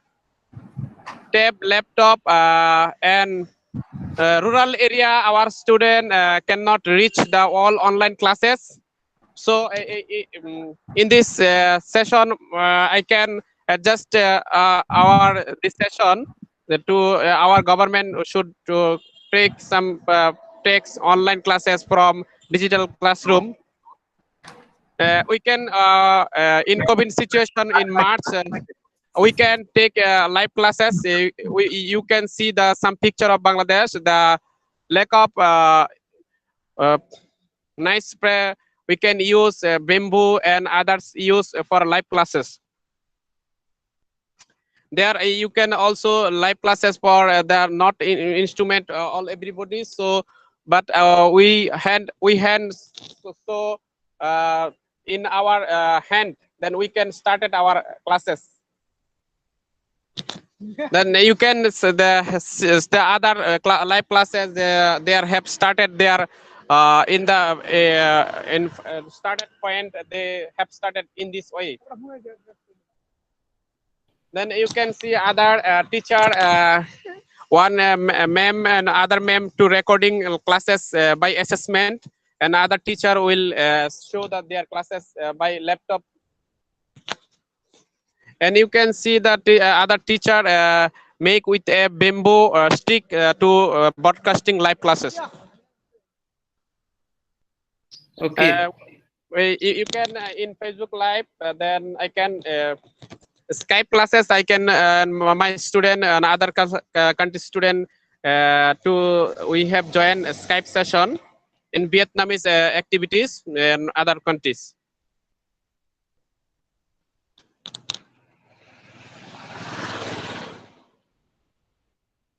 have in Bangladesh, we are already started Microsoft Team in COVID situation. My Microsoft Team is very good app for learning our student, because we have experience about Microsoft Team. It is very good for our student to collaborating their classes, assessment, and to connecting classroom and other activities. We are many conference too in Bangladesh. We can had 2 universities and 3.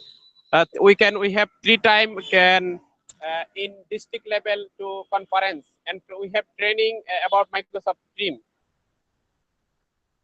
Then this is the scenario of my presentation.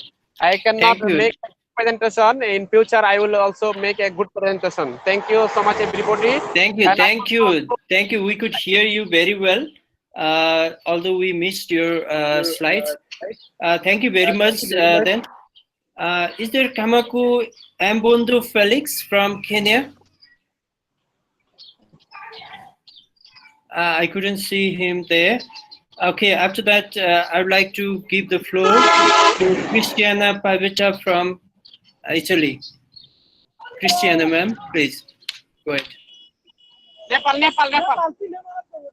Ayo, ses. Ayo.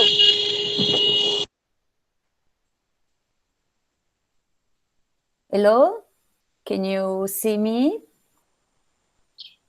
Yes, ma'am. But your presentation, I think you are sharing the slides. Yeah. Just a moment. Can you see my desktop, the presentation? Not yet. Yes. Oh, okay. Oh, Yeah, okay. It's loading. It's Okay. loading. Okay. Okay. Hello, everyone. I'm Cristiana Pivetta, and I teach Italian literature and language history of the ITCJ Enjoy High School from Italy. I am a global learning mentor. This is my presentation, Communication Resources and Technique for Distance Learning. In the period of distance learning due to COVID-19, it was essential to continue the educational dialogues with the students for 2 reasons. Above all, to continue the learning path and support fragile students. I have used virtual classroom on Microsoft Office 365 Teams. My students were used to using the virtual class because I advance content before class, according to the flipped classroom methodology. In this case, I had to insert the video lessons. My online lectures follow a Socratic attitude. Questions are asked and the debate is triggered. This way of proceeding allows me to verify and enhance the skill of students. I think video lessons require more attention than class. As a teacher, I worked on empathy, non-verbal cues like facial expression and tone of voice. I explained to students the delay of video conferencing systems, so that I was never perceived as unfriendly or not attentive to their needs. It is more important build collaborative discussion, responsibility in rotation. The tools I integrated into the virtual class were Flipgrid board to discuss the stimulus topic I put in. Another tool was Wakelet to share message board with topics to be addressed in the form of videos, text, images. Students were invited to take part in the activities by completing quizzes shooting pixelated videos, and sharing homework on Wakelet. I was satisfied with the modality of school because every day my students were present. Families also attended the lessons. I also create work groups within the channels in the class to play work by group in class. It was essential to set up heterogeneous working groups for students in need. The collaboration was maximum among the students, and I moved from one channel to another for their requests and provide directions. Right now, I'm always in that presence with the mask, and I'm getting used to the new student using the virtual class. With the new students, I'm making use of infographics, mind maps, conceptual maps, videos that I upload to my YouTube channel. And another, I took part with my student in the virtual trips organized by Skype in the classroom on environment, on global goal for our project on water. Thank you for attention. Thank you very much, Christiana, ma'am. I could see that, yeah, if there is Mr. Felix from Kenya, then I would like to give you the time. Mr. Felix. Otherwise, the turn goes to Priyanka Srivastava from India. Priyanka, ma'am. Yes, I'm here. Okay. Okay, ma'am. Yes, can I Turn start? goes to you. Yes, ma'am, please. Okay. Okay, good to see you. Okay. Yes, ma'am. Yeah, please. Yeah, same here. So, hello, all of you. I am Priyanka Srivastava from India. I'm glad to be here in front of you wonderful people. And thanks to SCB and Mr. Keshav for inviting me to present here. So, today's topic, tried and tested tips and tricks in teaching trains, the 6 T's. So, nowadays we see, especially in today's scenario, the doors have become closed and online classes are in boom. Now, the role of a teacher becomes more important than that has been since ages. So, the subject teacher needs to play her role as motivational speaker and career guide. In fact, teacher is not merely to teach, but needs to make the subject interesting. Don't make cram. Teach them how to deal with adversity. So here are my 10 tips and tricks that can be applied in teaching trains. So number 1 is make your students your friends. Try to say we will learn instead of speaking I will teach. Sorry Excuse to say me, I ma'am. don't have a presentation. Yeah. Oh, sorry. I just wanted to see if there is a slide. Anyway, thank you, ma'am. Please go No, ahead. actually 5 minutes are very less for me, so Yeah, I okay, didn't make okay, ma'am. presentation. So number 2, is my tip. In very short, I am saying all this. Will not take more than 5 minutes. Besides solving these curriculum-related problems, try to participate as a problem solver in their psychological, social, or personal problems. At least you can show a right path using your maturity and experiences. This builds more trust and faith in teacher-student relationship. So my tip number 3 is that many believe that the teacher's primary role is to teach children to behave and to judge what is right and what is wrong. But on the other hand, teachers play another role as a co-parent to their students. They often correct the pupils if something went wrong, like what they do on their own children. And this becomes mandatory in this online teaching scenario. It becomes mandatory. And the number 4 is for online teaching, as it's in and will stay in trend forever. So the teacher needs to think and search new ideas for effective and efficient online teaching. Only presentations will not work. Sometimes we the teachers become illiterate of 21st century when we don't know the latest tools and technologies that can be a boon to effective teaching. that we have to incorporate new technologies and leave the obsolete ones. Teachers must be ready to learn, unlearn, and relearn. We should learn the new technologies, and when the newer comes, we have to forget the older ones and incorporate the new ones in our teaching content. So number 5 tip is the very important thing. It is also desirable to praise the students not only for success but also for efforts. Actually, it is basic cultural assumption in our society that schools and teachers are intended to help students thrive. Abraham Lincoln said that some achieved goal or success is the proof to all that others can achieve it as well. So teachers should encourage the students who couldn't get success to work even harder and praise for that at least they attempted. So my tip number 6. It is about to provide ample communication. Students are even eager for communication.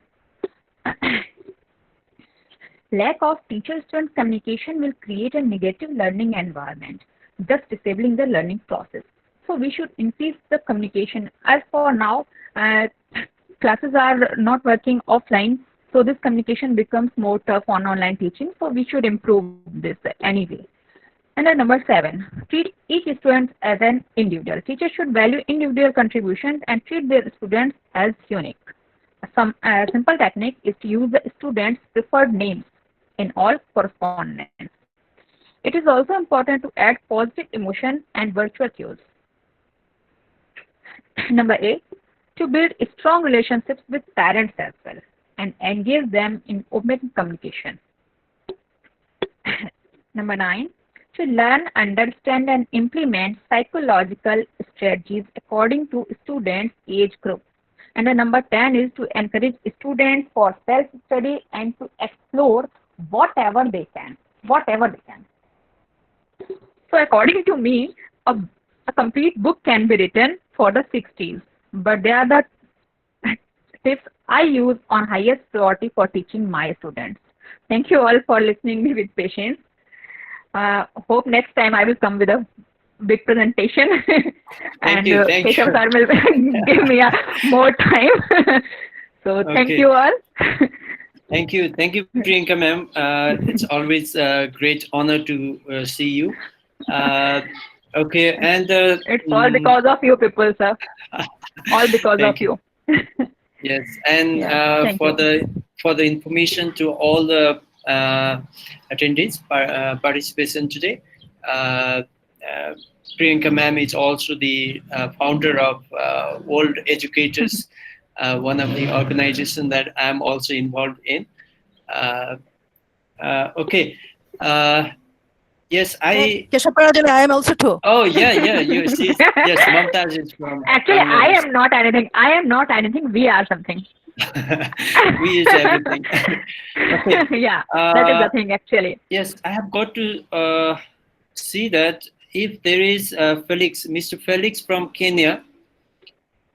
I saw his message there, but Mr. Felix, are you here? Okay, otherwise, let's go to our next presenter from Philippines. She is Jade April Ang Ang. If I'm not wrong at my pronunciation, I'm sorry for that. If I pronounced well, Jade April. Okay. All right. Okay, ma'am. It's all right. Hello. Hello, ma'am. Hi, everyone. I am Jade April Agang-ang. I am from the Philippines. And this will be my presentation, as I hope that you could see it clearly there on your end. So we're going to talk about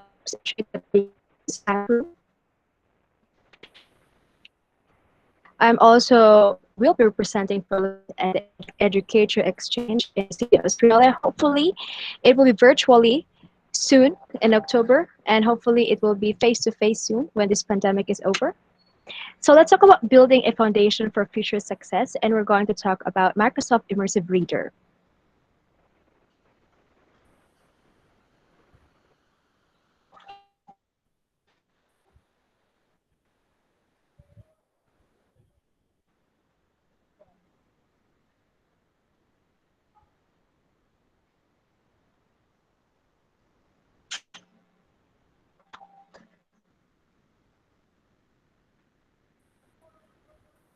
Hello? I think, yeah. We are not hearing you properly. Oh, wait, I'm sorry. Okay. Maybe there is some internet issue in your part too. You can see my screen. Yeah, we could Alright. see your screen, but yeah. Is there audio? Okay, hold on for a while. Yeah, not quite audible.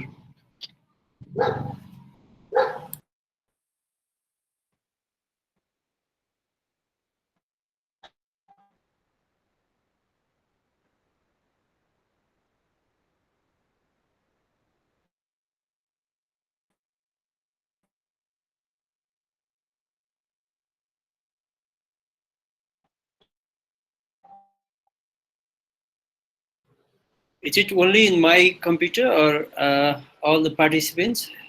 Are you able to No, sir. hear? We can't hear No, her. no. We lost her, I guess. Oh, I think also. yeah, even the slide is stuck there. What to do? Oh, I'm sorry. You can't see my slide. Yeah, your slide is also not moving. That means not changing, no? And we're not hearing you All right. properly. Yeah, instead of sharing the slide, can you just simply, yeah, speak? Maybe sometimes the internet doesn't support.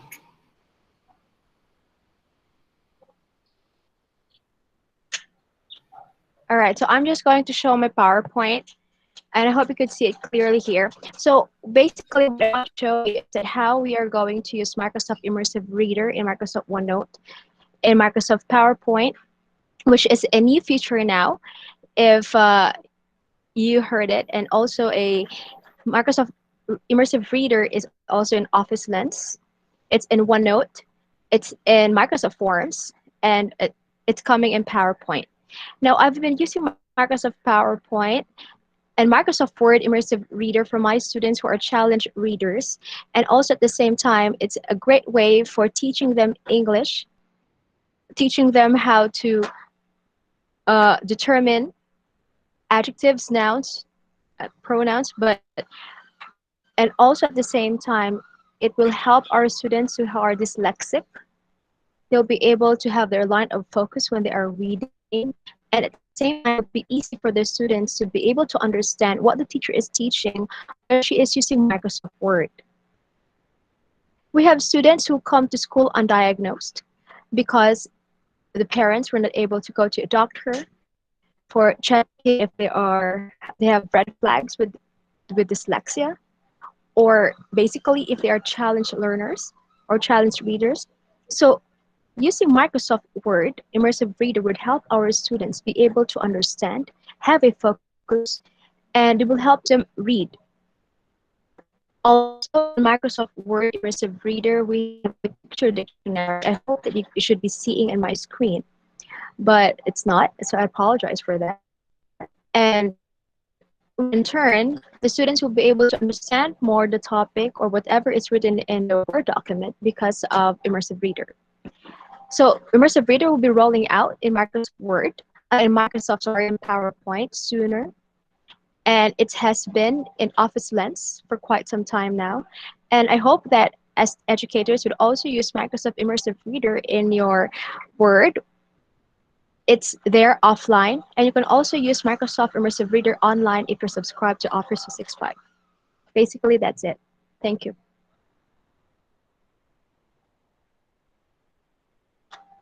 Okay, thank you, Zaid April from Philippines. From Philippines, and now we go to Bangladesh, and here is Mohammad Saiful Islam Akun from Bangladesh. Saiful Islam, sir, are you ready?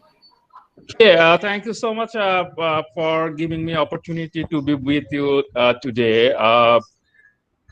Good day, everybody, honorable guests, presenters from all around the world. respected audience, and I would like to express my heartiest gratitude to Scrabble Club Pokhara, Nepal, and special thanks to Keshav Prasad for giving me this opportunity. Now I would like to share my screen, PowerPoint presentation.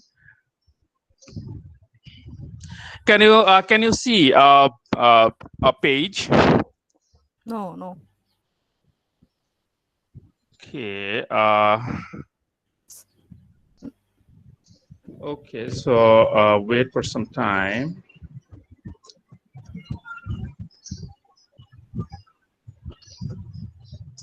Can you see now? No. Sorry for that. Saiful sir, at first open your PowerPoint presentation. Yes. I'm doing that. I'm doing No, that. I'm trying to do that. Yes. No, it's not done. Yes. Okay. No, it's not done. Stop sharing. Wait for some time, please. Let me do it.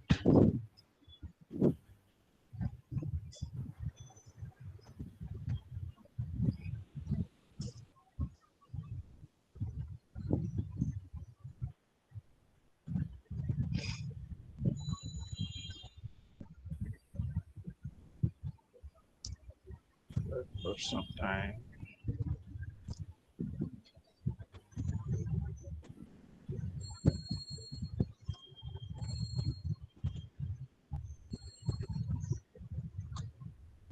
So maybe there might be a bit technical problem. Let me solve it.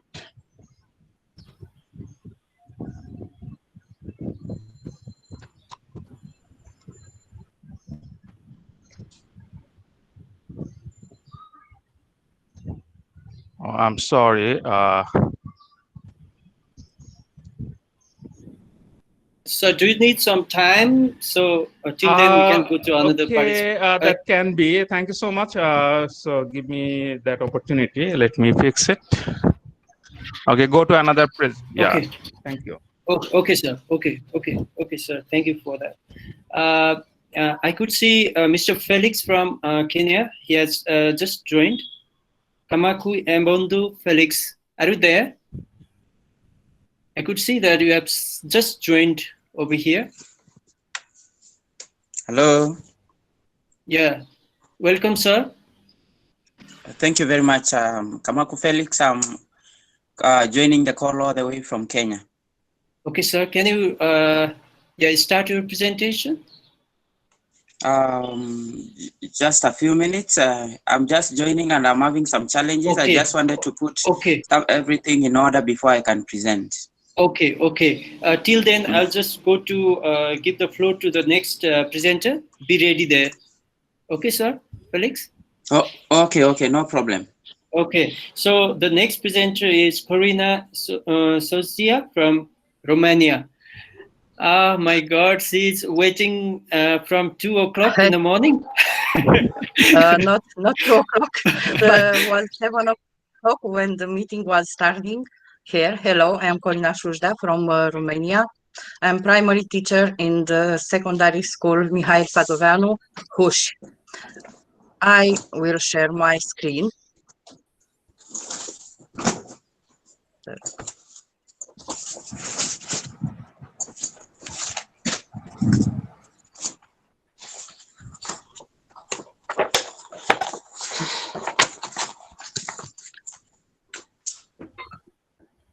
Can you see? Yes. Okay. As I said, I am from Romania. This is our flag with 3 colors, red, yellow, and blue. Secondary school Mihail Sadoveanu Huș.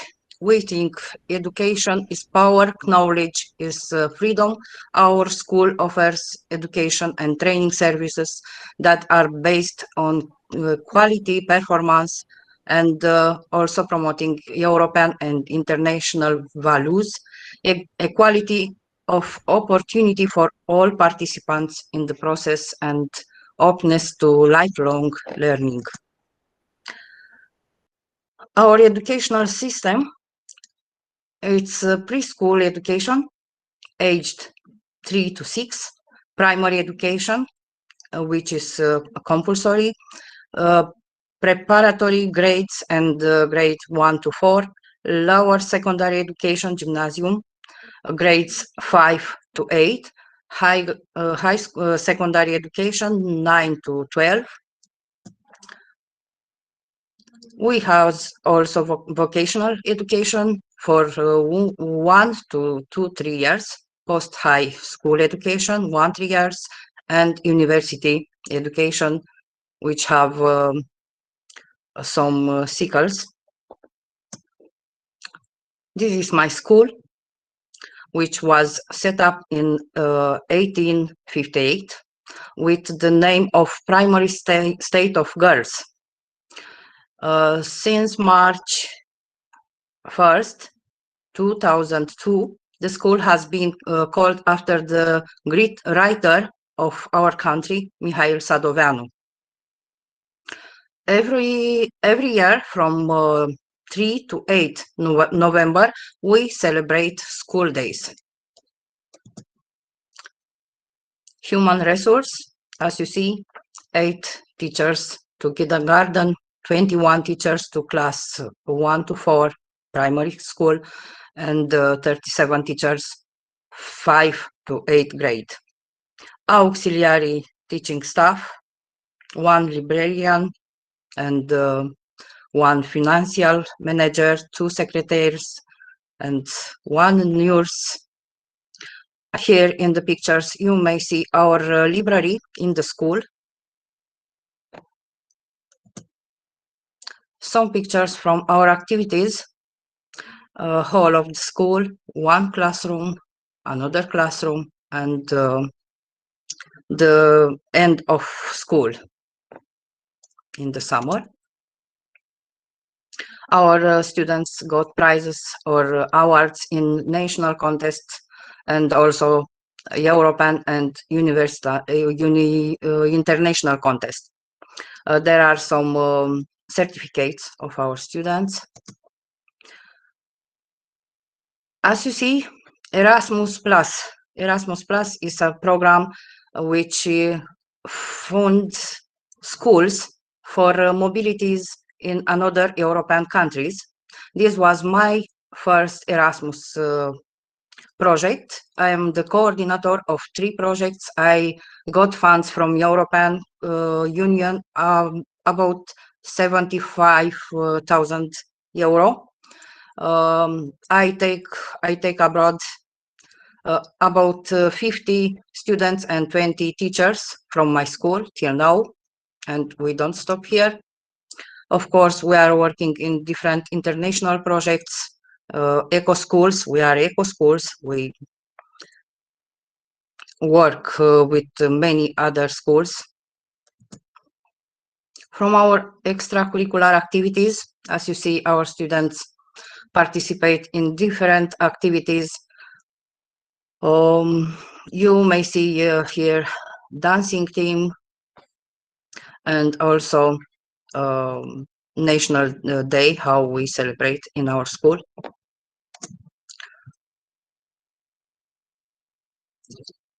Our teachers here with students and different activities, plant a tree, Peace Day, and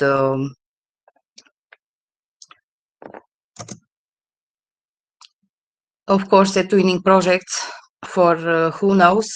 eTwinning, it's online platform for projects. There are many teachers, many schools from Europe, especially. Halloween celebrate in our school.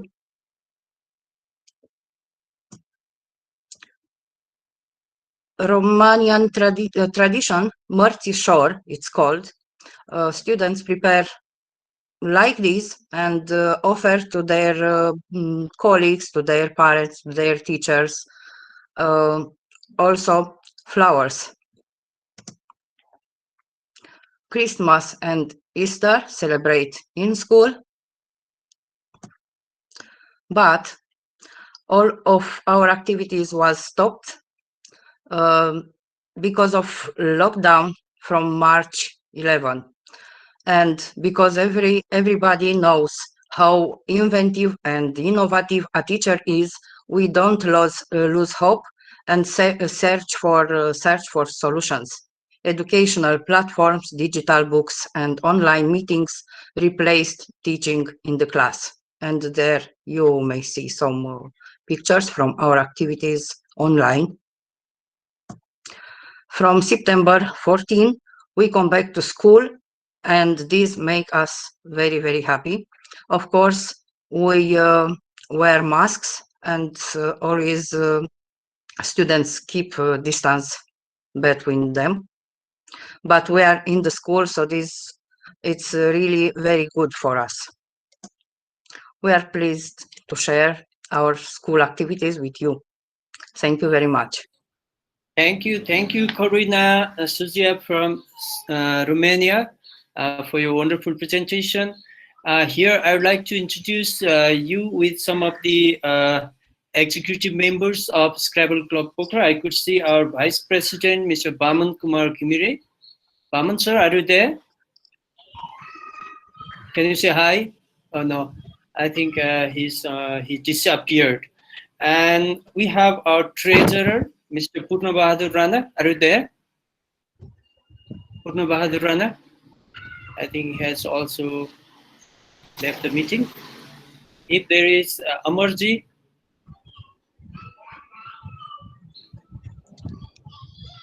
Yeah, I had, yes, Bhavana. Oh, no, sorry. Okay.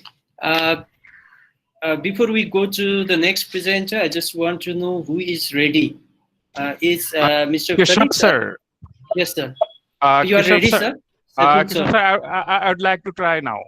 Okay, please, sir.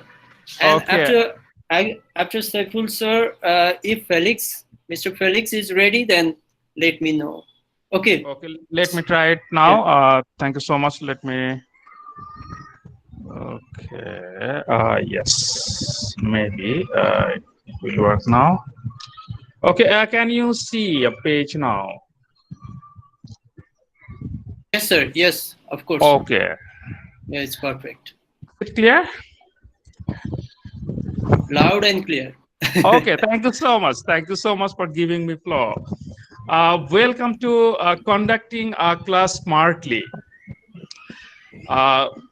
This is Mohammad Saiful Islam Akan, fellow Fulbright DAI 2020, Arizona State University, USA.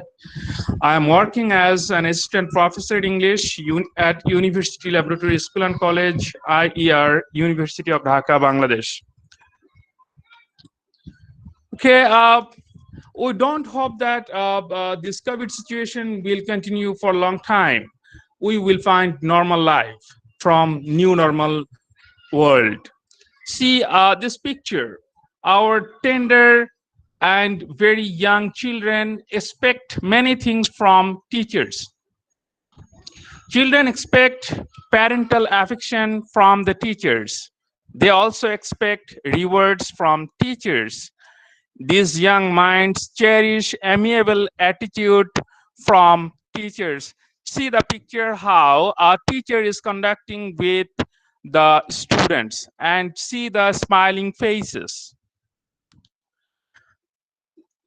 This is another important thing. Whenever a teacher is stepping in, he or she should be like a hero or heroine. After stepping in, a teacher should greet the students nicely with sweet words. Ask few questions about the students' well-being. We should not try to be always a teacher in the class. Sometimes we should feel free as a student. If the student like us as teachers, they will do every work that we give them to do.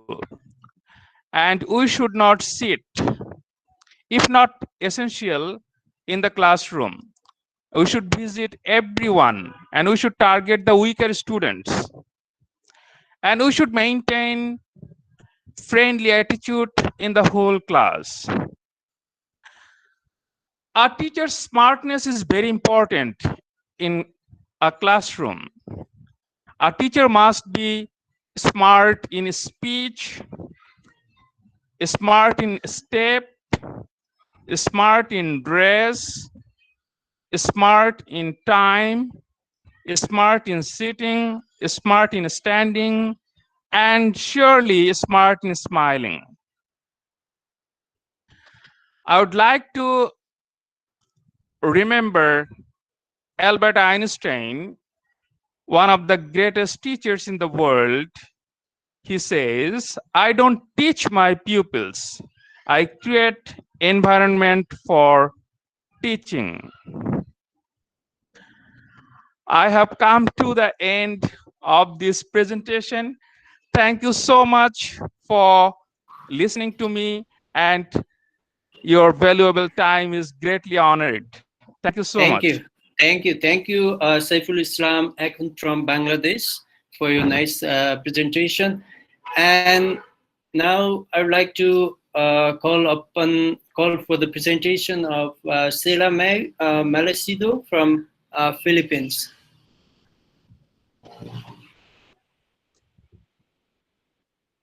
Fellow educators. Thank you for inviting me again, Sir Prasad. So let me share my screen.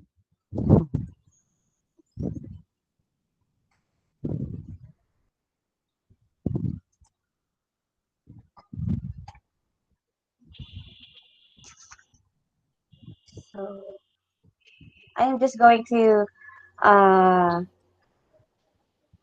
use my sway. So is my screen visible? Yes, ma'am. Yes, Okay. it's okay. Thank you, sir. So I'm just going to share about technology and teaching trends in education here in the Philippines. So I am Ms. Sheila May Malisido. I am a senior high school teacher handling accountancy and business management strand at Santa Elena High School, Marikina City, Philippines. Aside from the business subject, I as well teaching empowerment technology, media and information literacy to my accountancy and business management students, and trends in the 21st century subject to my humanities and social sciences students. So I am as well a Microsoft Innovative Educator Expert for the year 2020 to 2021. So I'm just going to share I am belong with the public school, particularly in the Department of Education. So just going to share this sama-sama sa pagsulong ng edukalidad. It is like uh, joining together to have a quality education. So we have K to 12 curriculum. So it's like as we aim to globalize the quality of education in the Philippines, it will entail a world-class K to 12 curriculum. DepEd will coordinate and collaborate with relevant institutions in the continuous reviewing of the basic education curriculum in order to prepare our learners for the future. So actually, the Google and the Microsoft have partnership with the Department of Education in terms of technology. That is why public schools have licensed Office 365 accounts. So as of now, the student license for Microsoft is ongoing or in process. So improvement of the learning environment, our request for quality education reflects our commitment to continuously improve our learning environment in terms of physical facilities, learning resources, and safe and nurture schools. Schools, classrooms, and other learning facilities will be designed to promote productive learning experiences, while best practices in inclusive education will always be observed. That is why the project as of now with with the public schools, especially in ICT department or information communication technology department, together with the undersecretary for education, and they are pushing with the tablets, with the facilities for the school, especially the the desktop computers, the tablets for the students to use. Meaning to say, putting up the computer laboratory, putting up a computer laboratory in every public schools in the Philippines. So teachers upskilling and reskilling through a transformed professional development program. Our teachers will be more equipped with 21st century knowledge and skills that will reinforce their competencies and dedication to educate Filipino learners. As Secretary Briones said, the battle for quality basic education will be fought and won in our classrooms by our teachers. That is why there is really consecutive trainings for technology of most of the teachers in the public school. Engagement of stakeholders for support and collaboration. DepEd will spearhead a call for unified effort from our stakeholders in delivering quality education for all. So much for that. I'm just going to share my best practices in terms of teaching trends.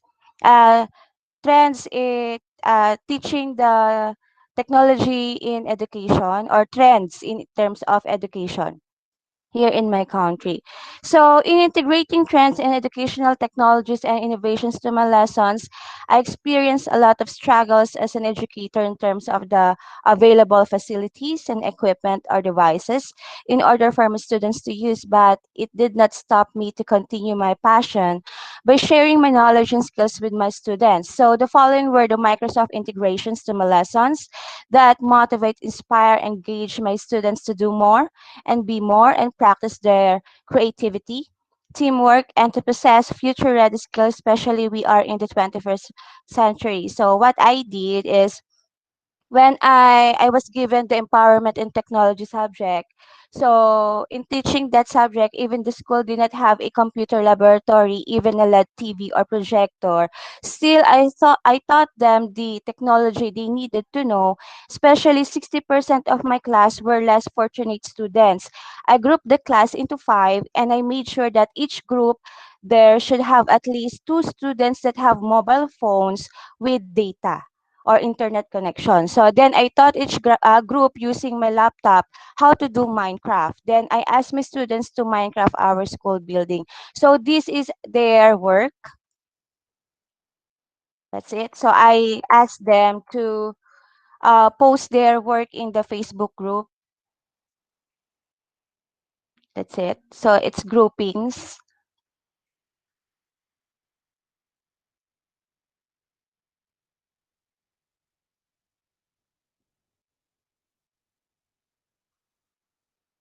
And then use as well Microsoft's Way. So during the annual celebration of Rehiyon in our city of Marikina, it's like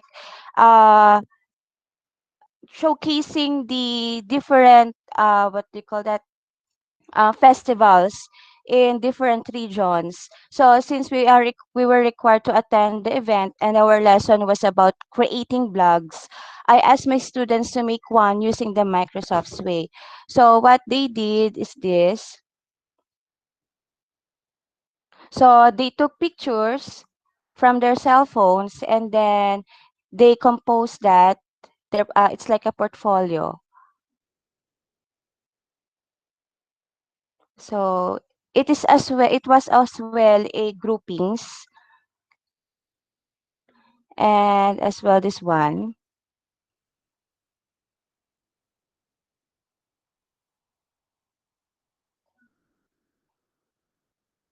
So these were their creations.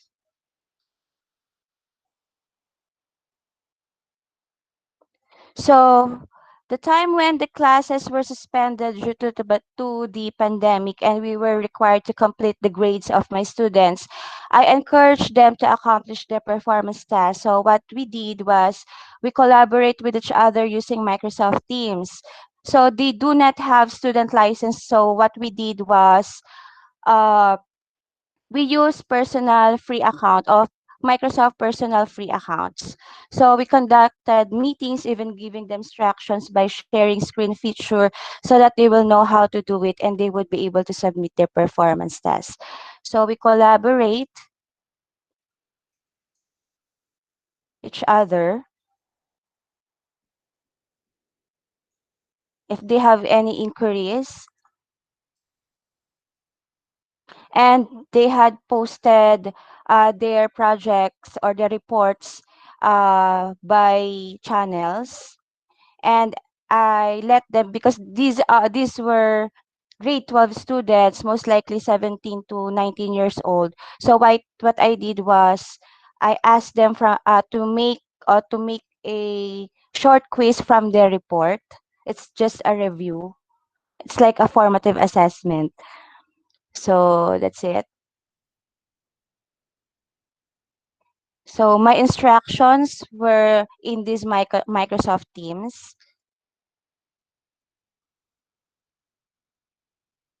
Okay, so much from that. So I even asked them, since there's no face to face classes. So what I did, since that um most of the students did not have their reports on their in their assigned lesson. So what I did, I asked them to record the report by means of the record slideshow. So this is just a screenshot of the PowerPoint or the slide.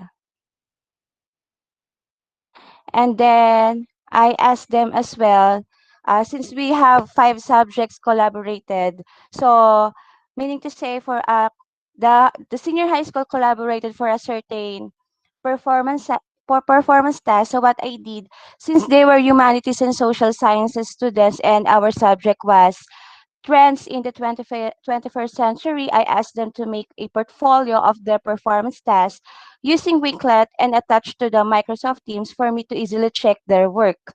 To process the task, I as well asked them to make a reflection using Flipgrid. So they attached the Wiklet in the channel, and then this is their Wiklet. It's a portfolio again. So it's a collaboration of 5 subjects. And then they had as well a Flipgrid, which is one of the Wiklet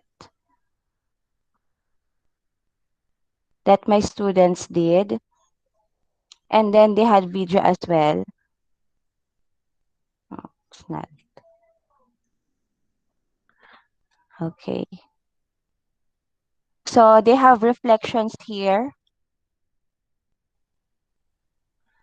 And as well, their feedback.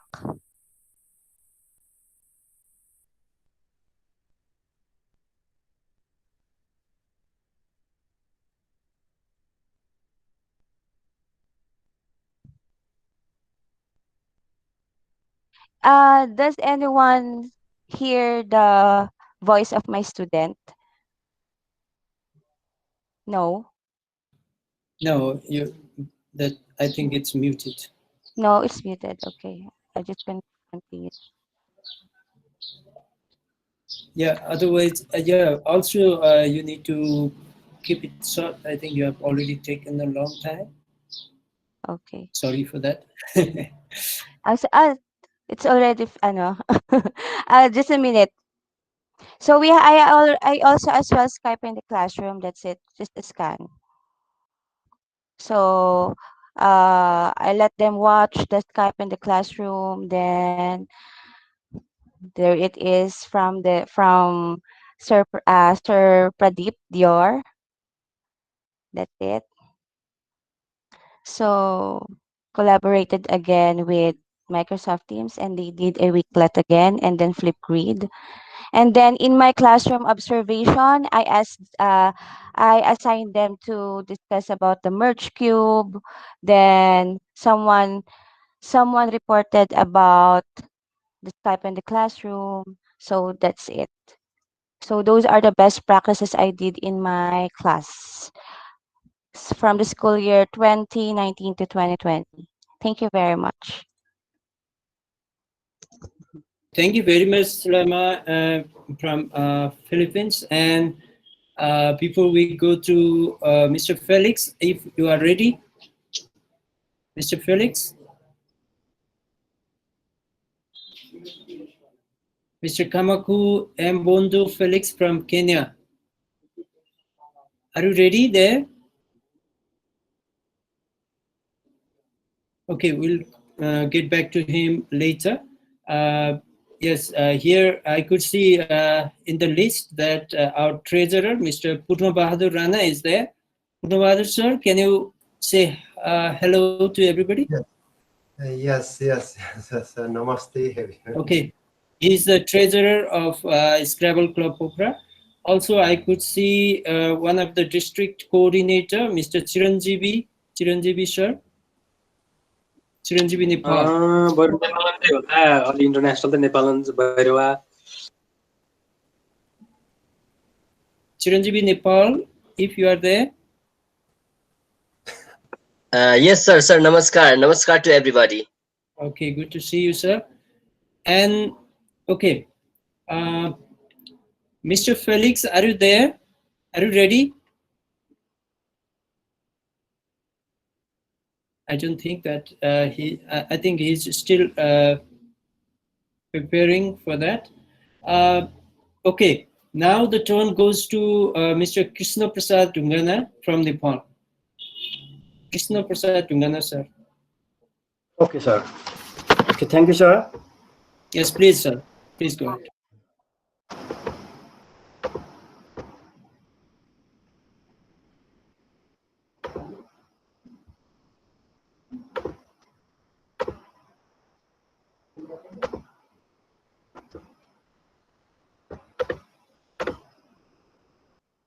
We have already got around 16, almost 16 presenters have already done. Now we have only 5 more presenters left. So keep Is it visible, sir? Sir, is it visible? I think you need to share your slide. Yes, okay. Visible? Now click on that screen, sir. Click on that presentation. Already open, sir. Is it? No, just click on that and share. Click this. Click on the screen. Visible now? Share will be active, sir. So screen must click garnu पहिला and त्यसपछि then after share will active. Thank you. Share Okay. No, he was almost there, Purna sir. Yes.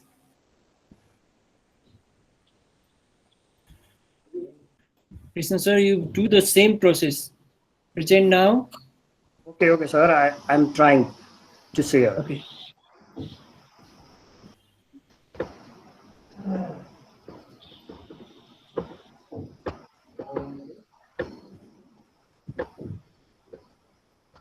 No, sir, you can guide him.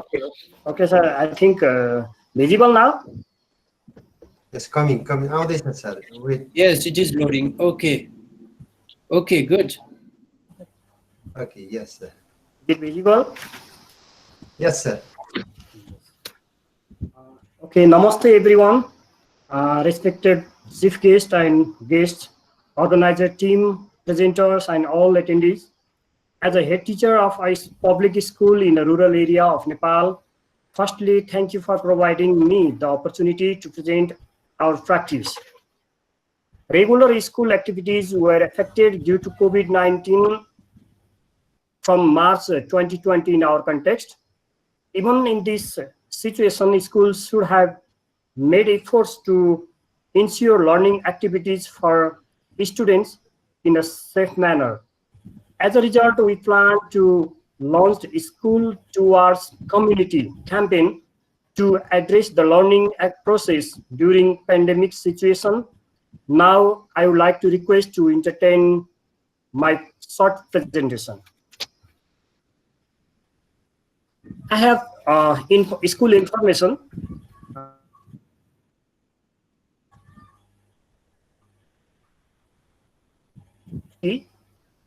Now operated grades from ECD to 12 Total number of students, teacher, staff, 28. The school is located about 45 kilometers far from Kathmandu. It is capital city of Nepal. Then major activities of school during pandemic situation, March 2020 onwards. Motivation for self-study in small groups in community, enrollment of students, textbooks distribution, and textbooks distribution in specific community, data collected on parental feedback, student psychological status, awareness on COVID, and access to information technology, formulation of alternative learning approaches for the students at their home and community, launching school towards community campaign to facilitate learning process, prepare the further alternative plan if the situation is being critical, that is distance learning facilitation, phone call facilitation, and online classes via mobile data. Then what is School Towards Community campaign?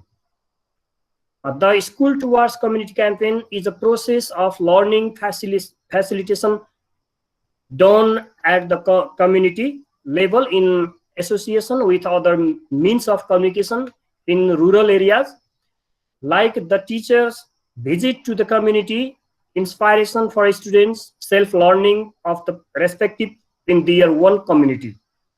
It is a system and situation when the community is not towards a school, but school can be towards the community. Here are some pictures. You can see picture shows the campaign. Then framework of the campaign.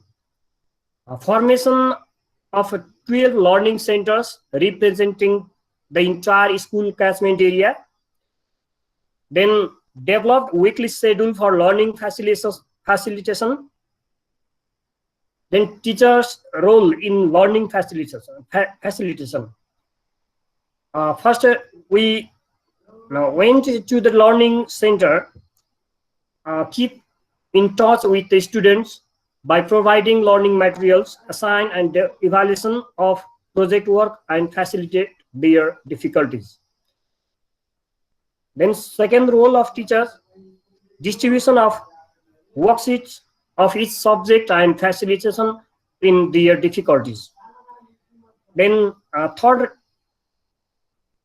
role of teachers, keeping records of attendance and other special circumstances of the students. Then we have some challenges of the campaign.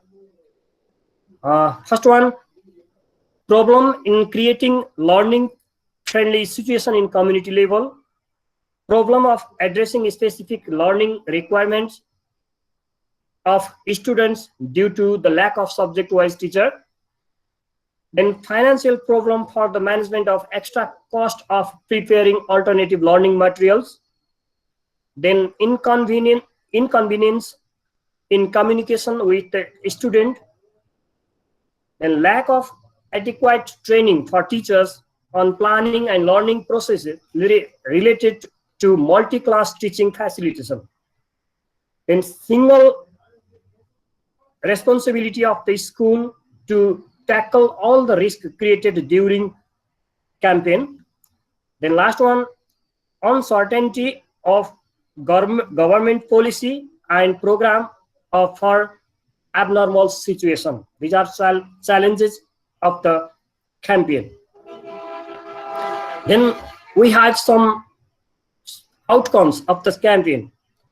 First one, strengthen the relationship among students, parents, and teachers. Second, continuation of basic learning in their one attempt. Then third one, contribution in reducing students dropout. Then last one, encouragement in students' self-learning process. These are outcomes of the campaign. Then here are some pictures.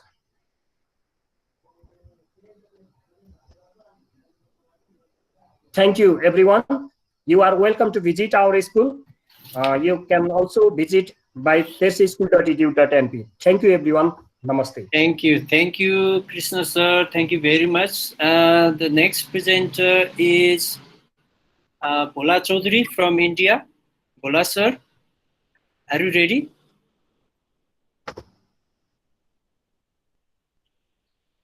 Bhola sir. Bhola Chaudhary sir. Yes, sir. Okay. Thank you, sir. Welcome, sir. I am Bhola Chaudhary from India, and I am government primary teachers school head, and I will talk about augmented reality, the most trending in my country. Augmented reality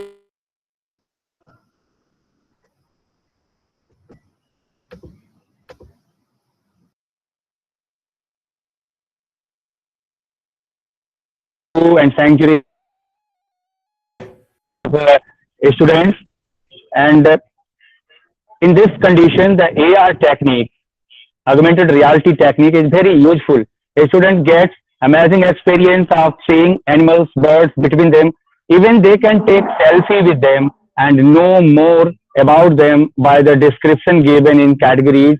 One of my favorite app for augmented reality is Zuka Zam.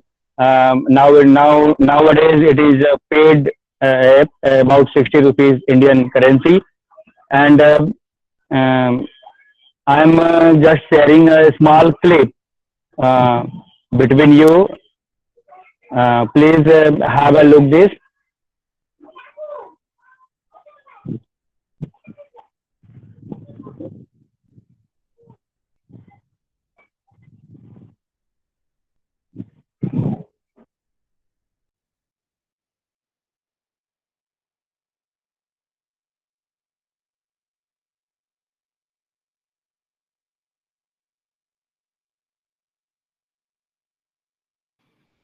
Bhola sir, any difficulties? Do you need help?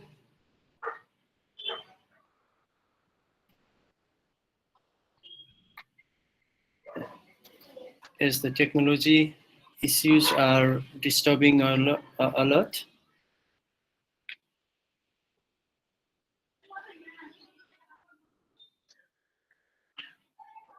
We are having Bhola Chaudhary from India.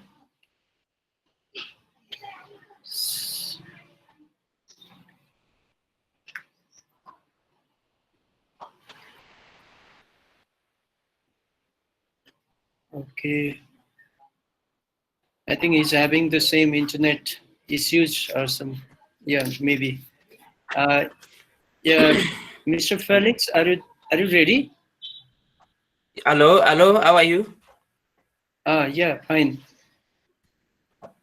Yeah, so thank you very much. I don't know, it's, I'm Kamaku Felix. I'm a teacher in Mashuru Boys High School. It is in Kenya. And I'm very much privileged to be learning together with you this particular time. I don't know what country, I don't know what time it is in your country, but here it is around 10 a.m. in the morning.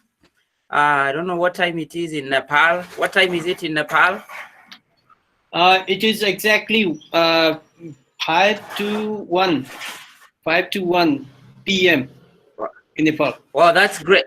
Wow, that's great. So I have not been using Google Meet for quite some time. I've not used Google Meet for quite some time. I'm used to using Microsoft Teams and Zoom. So it really gave me a lot of challenge trying to do the setting up of the Google Meet. That is why I had to take a lot of time. But all the same, I want to thank the team because you are patient with me, and I was able to finally connect. And I can say that I'm ready. Although I just want to share briefly about some of the few tips that we need to learn as teachers. I'm a teacher trainer in my country. Just like you'll be able to see, I'm a Microsoft Innovative Educator expert, and I'm also a Microsoft Innovative Educator fellow from my country, and I run a lot of trainings for teachers in my country. Yesterday, I was training some teachers from Tanzania. On Monday, I'll be training some teachers from Rwanda. And I've also been liaising, I've also been collaborating with teachers from Nepal, the likes of Milan Thapa. Milan Thapa is a very close friend of mine. And he has actually been, we have actually been doing a lot of collaboration. I remember 2 weeks ago, he was able to run a code lesson, hour of code session with the Kenyan educators. I had invited him to run an hour of code session with the Kenyan educators. I've also been reaching out to educators from Bangladesh, the likes of, I can't be able to get the names quite fast, but I have around 4 friends from Bangladesh. I have friends from almost all the countries that are represented here. So thank you very much for giving me the opportunity, now for allowing me to learn with you educators. So I just want to start sharing. I have something that is very small for educators, just how you can be that great teacher, how you can become that great teacher. And I hope you are going to be blessed. Here in Kenya, we have not yet resumed our sessions because of the current state of coronavirus, but we are hoping to resume probably from next week. And we are all through, we have been running remote trainings, although they are also faced with so many challenges like problem of network, problem of lack of the devices and so forth. So it has not been effective. So on rating, I can say it has been up to around 40%, which is dismally low. So I must say that we are actually looking forward to opening the school. Nothing is greater to a teacher than that kind of one-to-one touch with the students. That is what is supposed to, that is what excites us as teachers. And we are really looking forward to that particular opportunity. So allow me to start presenting at this moment.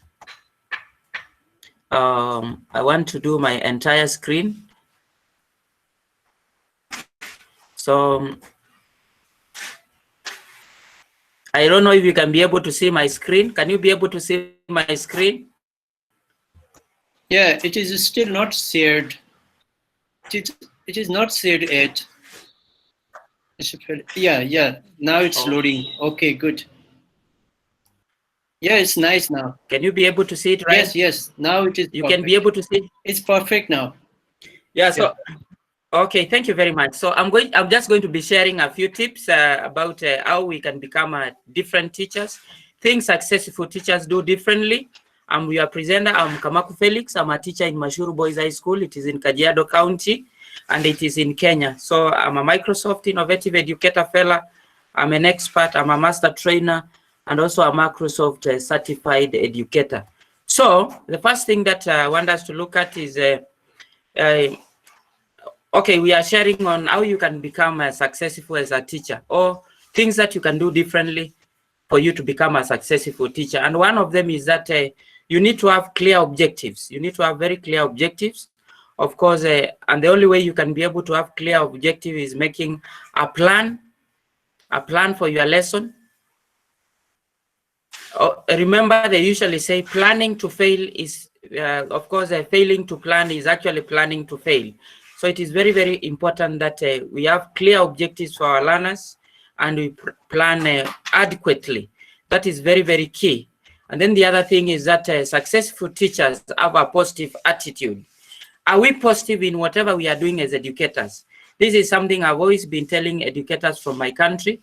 Unless you are positive as an educator, you cannot be able to bring a lot of impact to your learners. And this is because good teachers have an upbeat mood, a sense of vitality and energy. And of course, when you are positive, you are going to bring about creativity.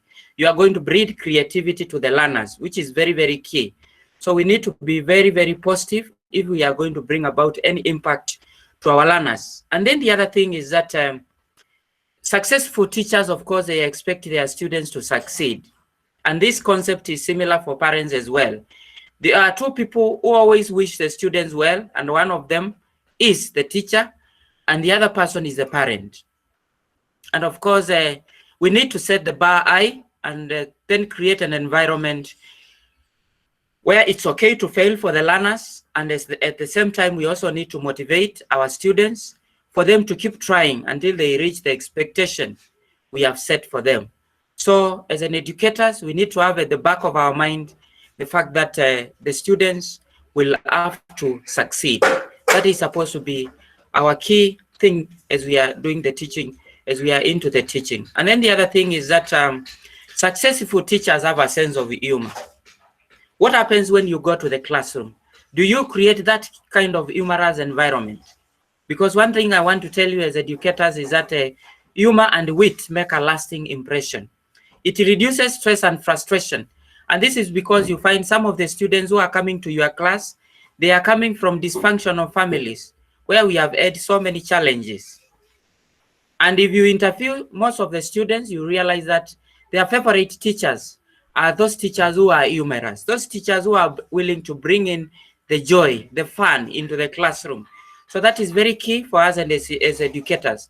So we need to ensure that we bring in that humor in the classroom. And then the other thing is that successful teachers, they use praise authentically. We need to use praise authentically. We need to use it judiciously. We need to encourage our learners, but it is supposed to be a real encouragement. It does no good to praise their work when you know they have not been to their best. You don't want to create an environment where there is no praise either. So it is very, very important that you praise your student when they do something good, regardless of whether they have failed. They might have, a student might have gotten 40%, but it is a 40% that has risen from 12%. So we need to look at the different abilities of the learners and we praise them authentically or judiciously. That is very, very key. And the other thing that we need to do is we need to be consistent. We need to be consistent as teachers. And of course, consistency means that we need to change from the way we have been doing things. We need to ensure that we keep on pressing on. If it is a new idea that we have introduced, we need to press on to ensure that it becomes meaningful to our learners. And the other thing is we need to be reflective. Do we take time as educators to reflect on what we have been doing? Do we take time to reflect on the performance of the learners? Because this is very, very key. Yeah, we need to avoid just teaching for the same and embrace a situation whereby we are going to teach as we reflect at the same time. Reflection is necessary to uncover those weaknesses that can be strengthened with a bit of resolve and understanding. So as we are doing our teaching as educators, we just need to be reflective. We need to do a lot of reflection. And then the other thing is successful teachers seek out mentors of their own. Are you as an educator seeking out mentors? Because of course, essentially as a teacher, there are those people who are better than yourself. And that is why I was telling you, I usually reach out to some of my mentors. In Bangladesh, I have one lady called Rehan Egg, who I know she's very powerful, and I usually reach out to her. When I go to Philippines, I have one lady called Jude April. When I go to a country like Indonesia, I have one lady called Gatatek. When I go to any country, I have those mentors that I can always reach out to.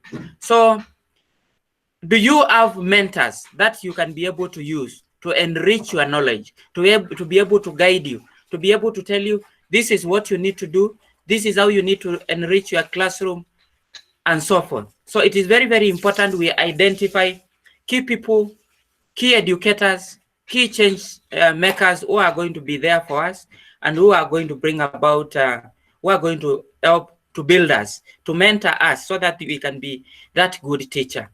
And then successful teachers communicate with their parents. It is very, very key that we communicate with our parents, because by communicating with the parents, of course, we'll be able to get to know the weaknesses of the learner. We'll be able to get to discuss about some of the challenges they may be facing. And of course, we will be able to know so much about them. We will be able to know about the parents and about the learner, and we'll be able to bridge that gap that exists between ourselves, the parents, and the learners. And then the other thing is successful teachers enjoy their work. Do you as a teacher enjoy your work? Do you enjoy teaching? Do you enjoy facilitating? Because currently we are not teachers. Currently we are facilitators. Do you enjoy that role of a facilitator? Do you enjoy that role of a change maker? Of course, successful teachers, they emanate a lot of energy. We need to try to figure out how best we can be able to motivate and inspire our learners, because that is the only way our learners are going to succeed. When we enjoy our work, the learners are also going to enjoy their work. And then the other thing is successful teachers welcome change in the classroom. You should be able to welcome change in the classroom. If it is a change that is being brought about by the students, by the other educators, it is very key that we welcome that kind of change that we need in the classroom. And then the other thing, successful teachers take time to explore new tools. Do you usually take time to explore Google tools, Microsoft tools, and there's so many other technologies that are there, that are existing, to ensure that your classrooms are exciting, to ensure that your classrooms are vibrant? Have you tried use of Microsoft Teams? Have you tried use of Skype in the classroom? Have you tried Google in the classroom? Have you tried Zoom? Have you tried Minecraft in education? So you need to try so many other tools so that you can make your learning interesting. And then successful teachers gives emotional support. Your students need emotional support. They need to have a shoulder to lean on. And that is why you are there as a teacher, because you should be able to understand their emotional need and provide emotional support. And then last, I'm almost finishing. I have 15 points. Successful teachers teach holistically. You need to understand that you have to bring in that kind of holistic kind of approach that is going to build the student holistically.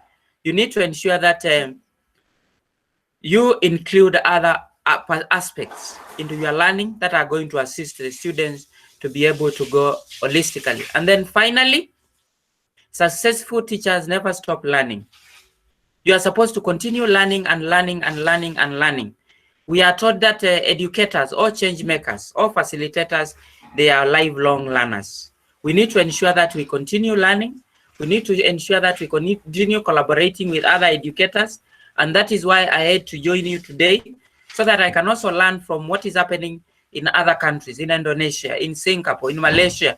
You need to know what is happening in the other countries and also learn from great educators like yourselves.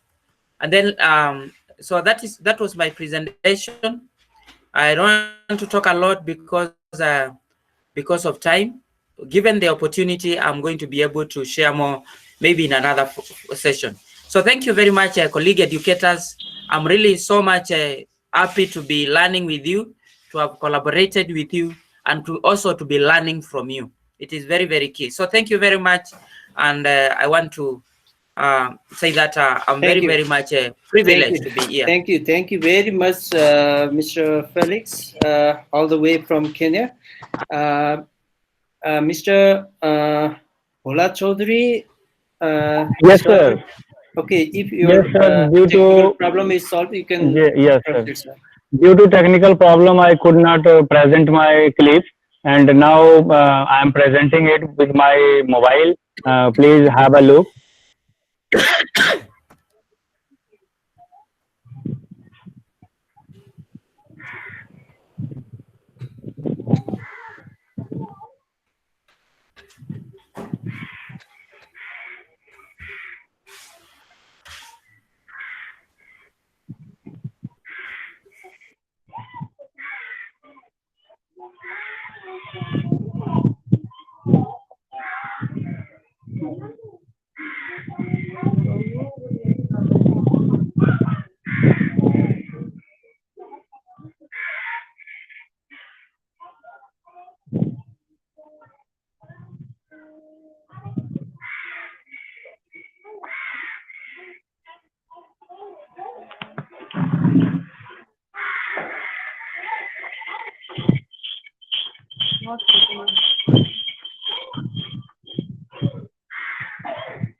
Thank you, sir. Thanks to all. Nice to meet you. Thank you, Keshav, sir. Thank you, Bola Chaudhary, sir, from India, for your wonderful presentation about the use of AR in the classroom teaching and learning.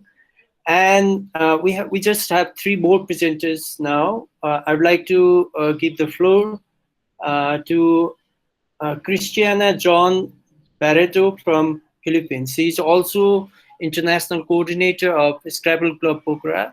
It's nice to have you here, Christiana, ma'am. Christian John Barreto. Christian, ma'am, are you there?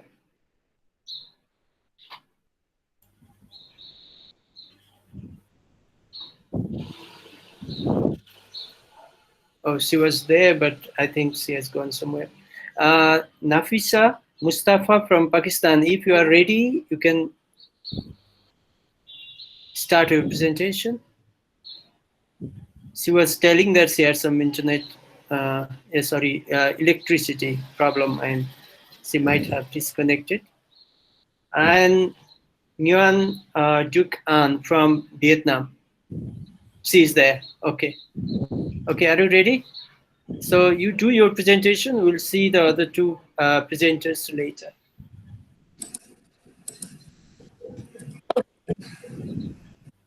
Finishing. Oh.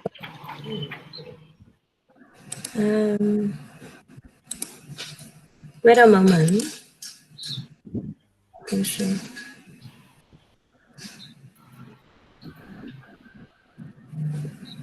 Here we go.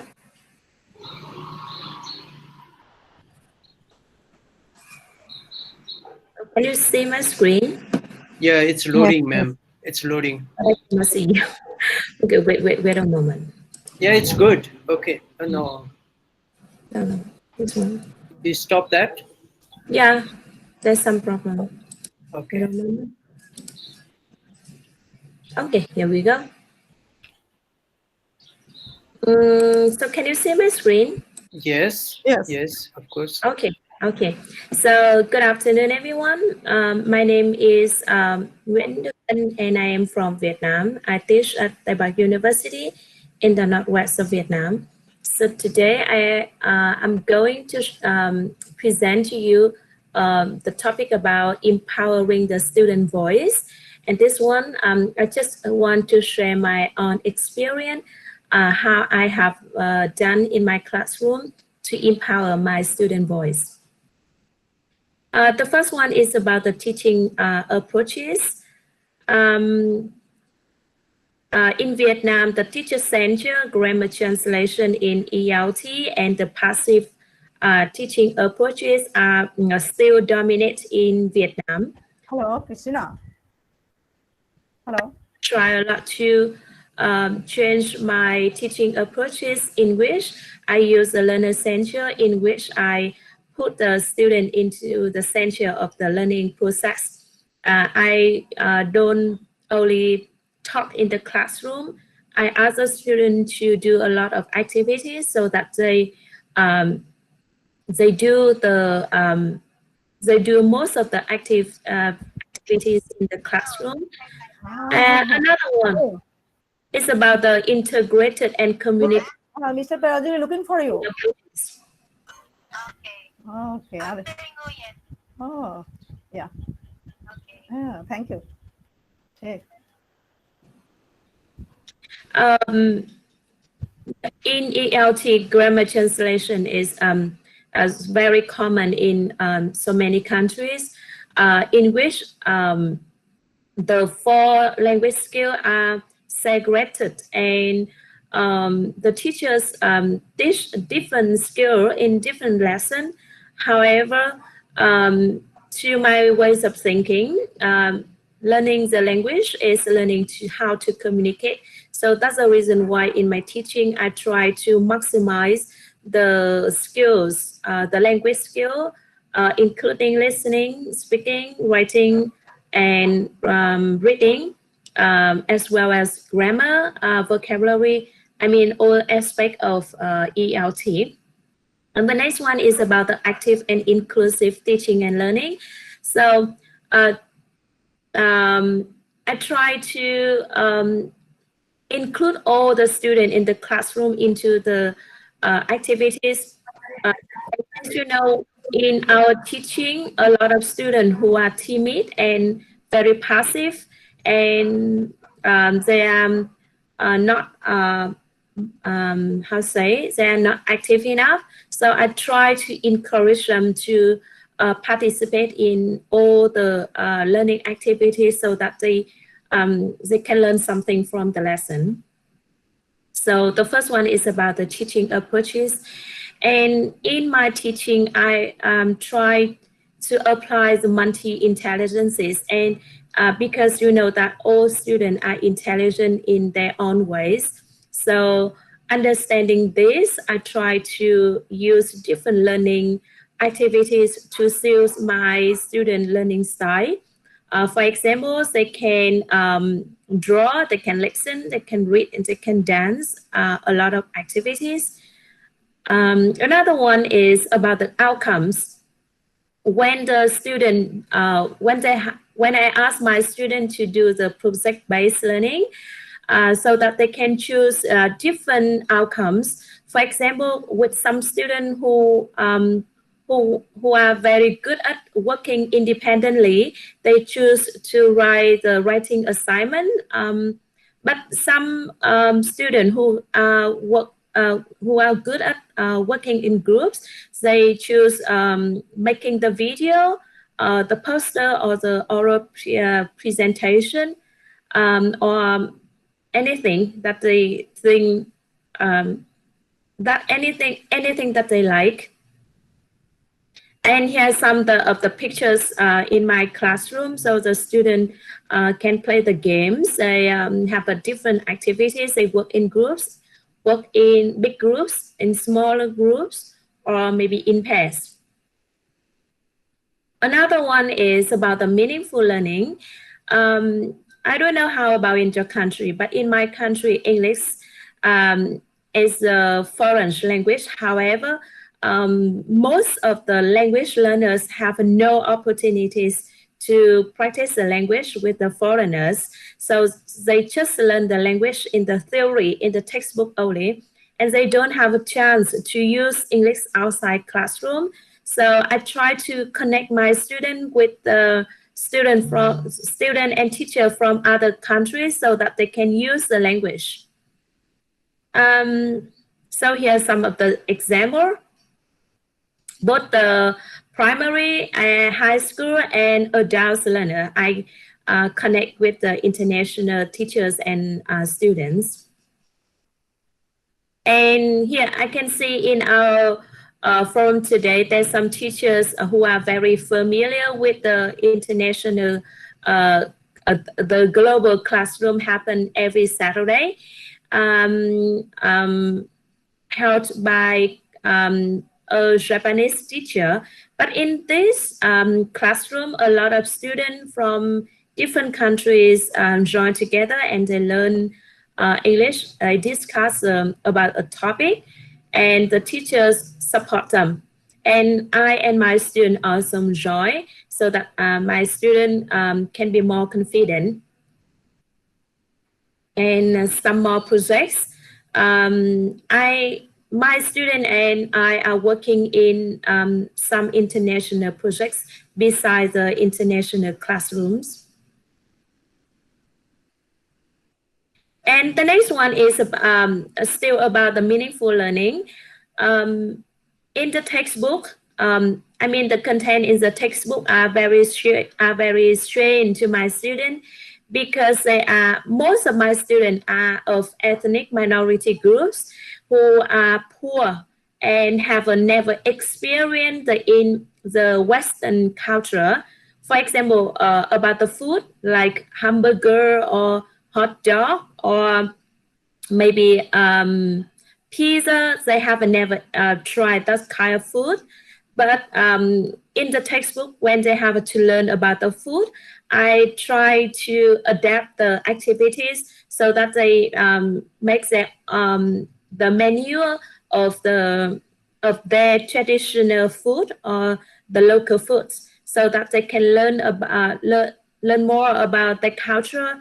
They have more pride about the culture. And here you can see the students are very, creative. They have prepared a lot of different menus with different kinds of local foods.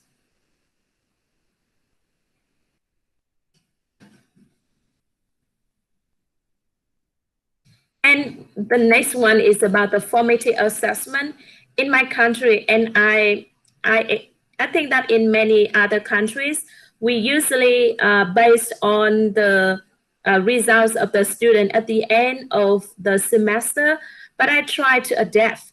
I try to convince my deans and my rector to use a formative assessment so that the results of the student not only based on the final result. I also involve my student into the assessment process, they will use the self-evaluation, the group report, the peer evaluation. So they evaluate themselves, they evaluate the other members in the group, and they evaluate the student in the whole class. And with the teacher evaluation, I try to minimize the subjectiveness by using the rubric so that I can use this one. I use a rubric to check my student good point and bad points.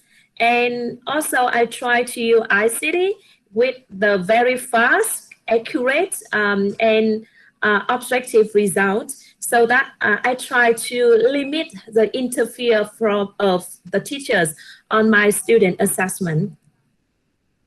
So that is all about my presentation.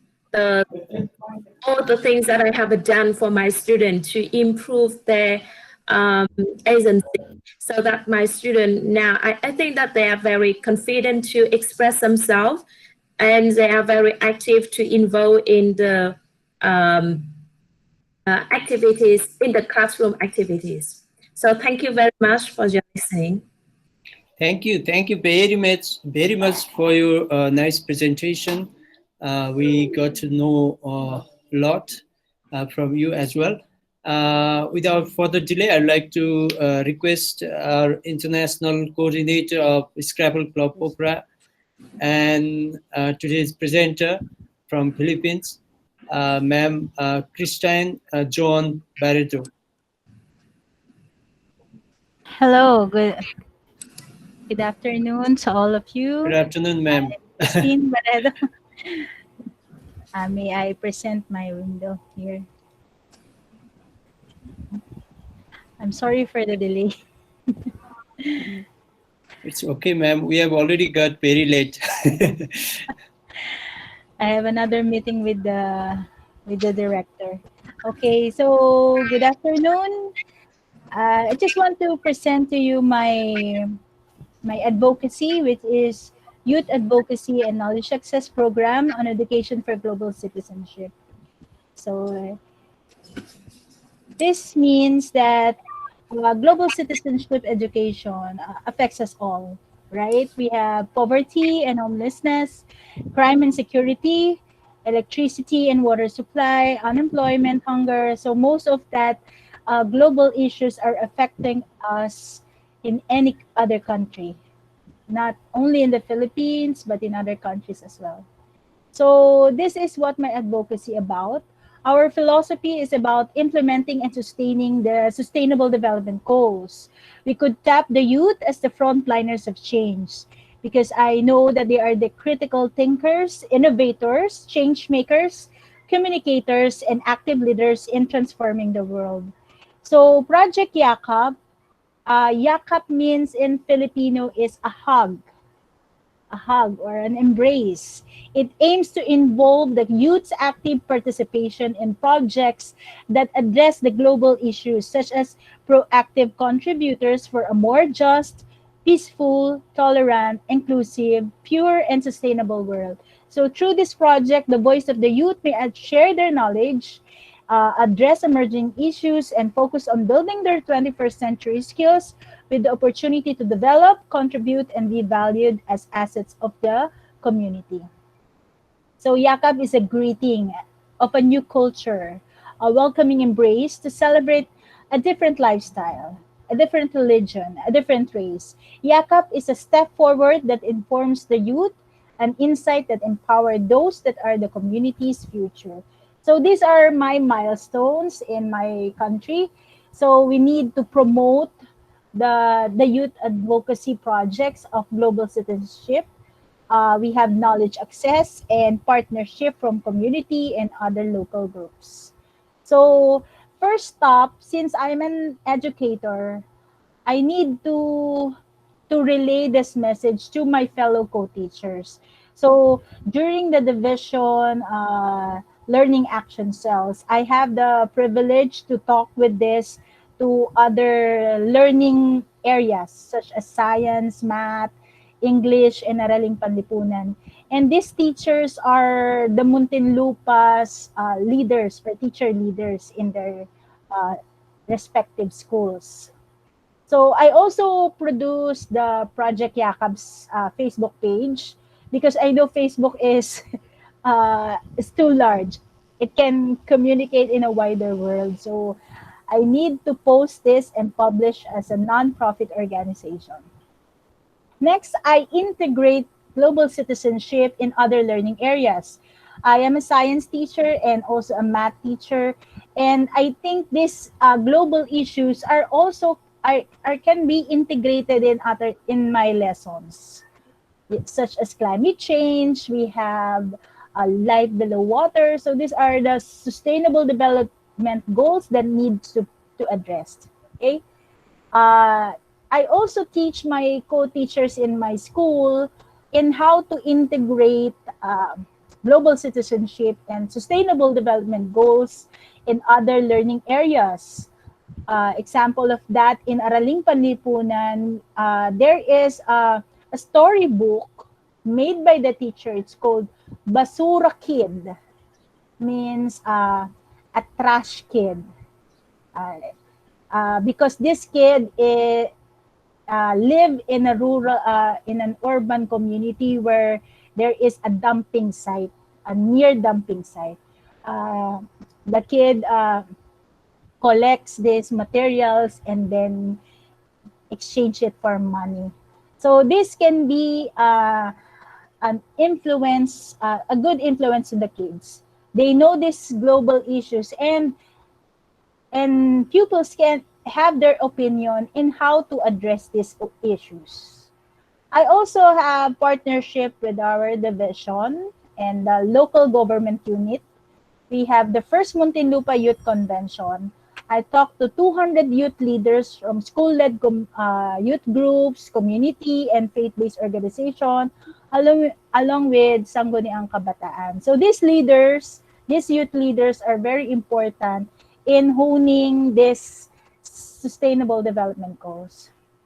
So in partnership with the LGU, we have tapped different youth organizations that have initiatives ranging from poverty alleviation, health, education, environment, and active citizenship. So we gave them an award, the most outstanding youth organization and leaders in my community, in my city. Yes. And we need to rippling. The rippling of SDG advocacy doesn't stop there. It should be shared throughout the community. So I have partnered with other youth leaders in the organization. I also talk with the community leaders and other youth organization in Muntinlupa. Another partnership is that we have a partnership with the Embassy of Indonesia in promoting knowledge access in global citizenship. So the Indonesian embassy taught my students about batik making. That is their culture in creating batik design in their clothes. Yeah. So they sponsored 100 students in my school and taught the batik making. So it doesn't stop there. Even in this pandemic, I need to think ways on how to mobilize the youth.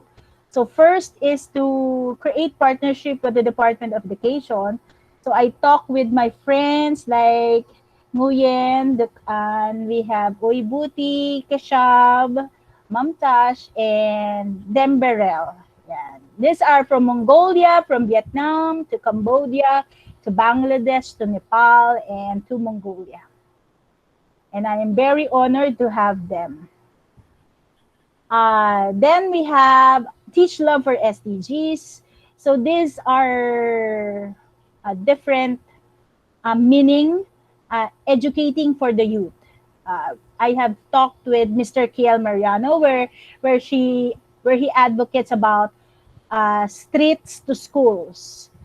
So he talked with the kids, street kids, which do not have homes, and educate them about sustainable development goals. And we also have Love Education Philippines with Miss Ina Zalazar. She focused about special needs students, and Mr. Mark Hercinto about online SDG youth action. So my project outputs is the compilation, and maybe I will submit a basic research and analyzes how global citizenship implemented and improves the learning skills of our students.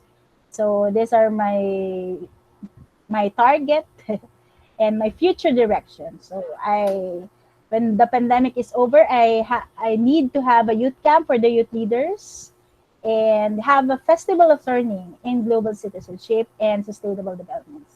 So that's all. You can contact me at facebook.com, Yakap Project, and projectyakap@gmail.com. So Only a Life Lived for Others is Worth Living by Albert Einstein. Thank you. And I hope I can share, I have shared things with you. Thank you very much, Christian ma'am. And we are always honored by your presence and with your excellent presentation right now. Yes, we are already getting so late. It's almost 1 hour 30 minutes more than our expected time. Maybe we had not calculated the technical issues taking some time to us, and we are also missing only one presenter, Mrs. Nafisa Mustafa from Pakistan. I think she also has the same technical issue. She was saying that she had some power supply problem. If she joins in a few minutes, then we can have her. Otherwise, to conclude the session without further delay, let's say here we have our special guest, Mr. Sulav Bhatta. He is the American Center Director at U.S. Embassy, Nepal. And he was here from the beginning till now, and he has observed and actively participated. And even you could see that he was responding in the chats. And I would like to request Mr. Sulav Bhatta for his closing remarks with reflection on this program. I'm very sorry that we couldn't do the discussion activities because it's already taking more than 3 hours. So I would like to request Mr. Sulav Bhatta to yeah, end the session with his closing remarks. Thank you. Sulav. Thank you so much, Keshav sir. I know you've been here for, I don't know, like how many hours? Long time, right? 3 hours, 30 minutes. So, so I don't want to keep you here long, but I just want to thank all of you. You know, it was amazing. I learned so many new things listening to all of you. So it was a great experience for me, and I think for all of you as well. And you know, it's challenging, right? We saw those challenges today also. You know, with the technology when we are trying to do things online. In Nepal, we see challenges of internet, of power cards, things like that. So you know, we saw that today also. But you know, I think all of us are trying to do our best. You know, given the situation. So I really appreciate, you know, all you have done, you know, and all you have shared so that we learn from each other. So thanks to each one of you. And also special thanks to Scrabble Club Pokhara and Keshav sir. You know, every time I listen to Keshav sir and every time I attend one of his programs, I'm inspired and I'm motivated. You know, he is full of energy. He's so selfless. And, you know, he does this kind of amazing program. So thank you, Keshav sir, and also other members of Scrabble Club Pokhara. So I thank you all. And, you know, this is a great session.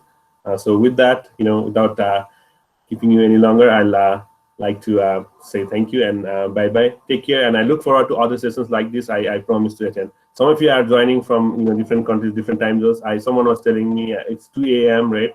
You know, so I know, you know, it's difficult. You've been here for a long time, but I think it was a good learning experience for everyone. So thank you, namaste, and take care, everyone. Thank you very much for your short and sweet concluding remarks. Thank you, everybody, for joining and loving Scrabble Club Pokhara. I wish to see you again very soon. Although there is a short draft of the program that maybe on October 23rd, that's a Friday, we are going to have a virtual celebration of Dasai. Dasai is one of the greatest festival of Nepal. And we would like to share you how we celebrate Dasai. But this is going to be a virtual Dasai celebration. So stay in touch. I'll be sharing about this event to you very shortly. Thank you. Thank you.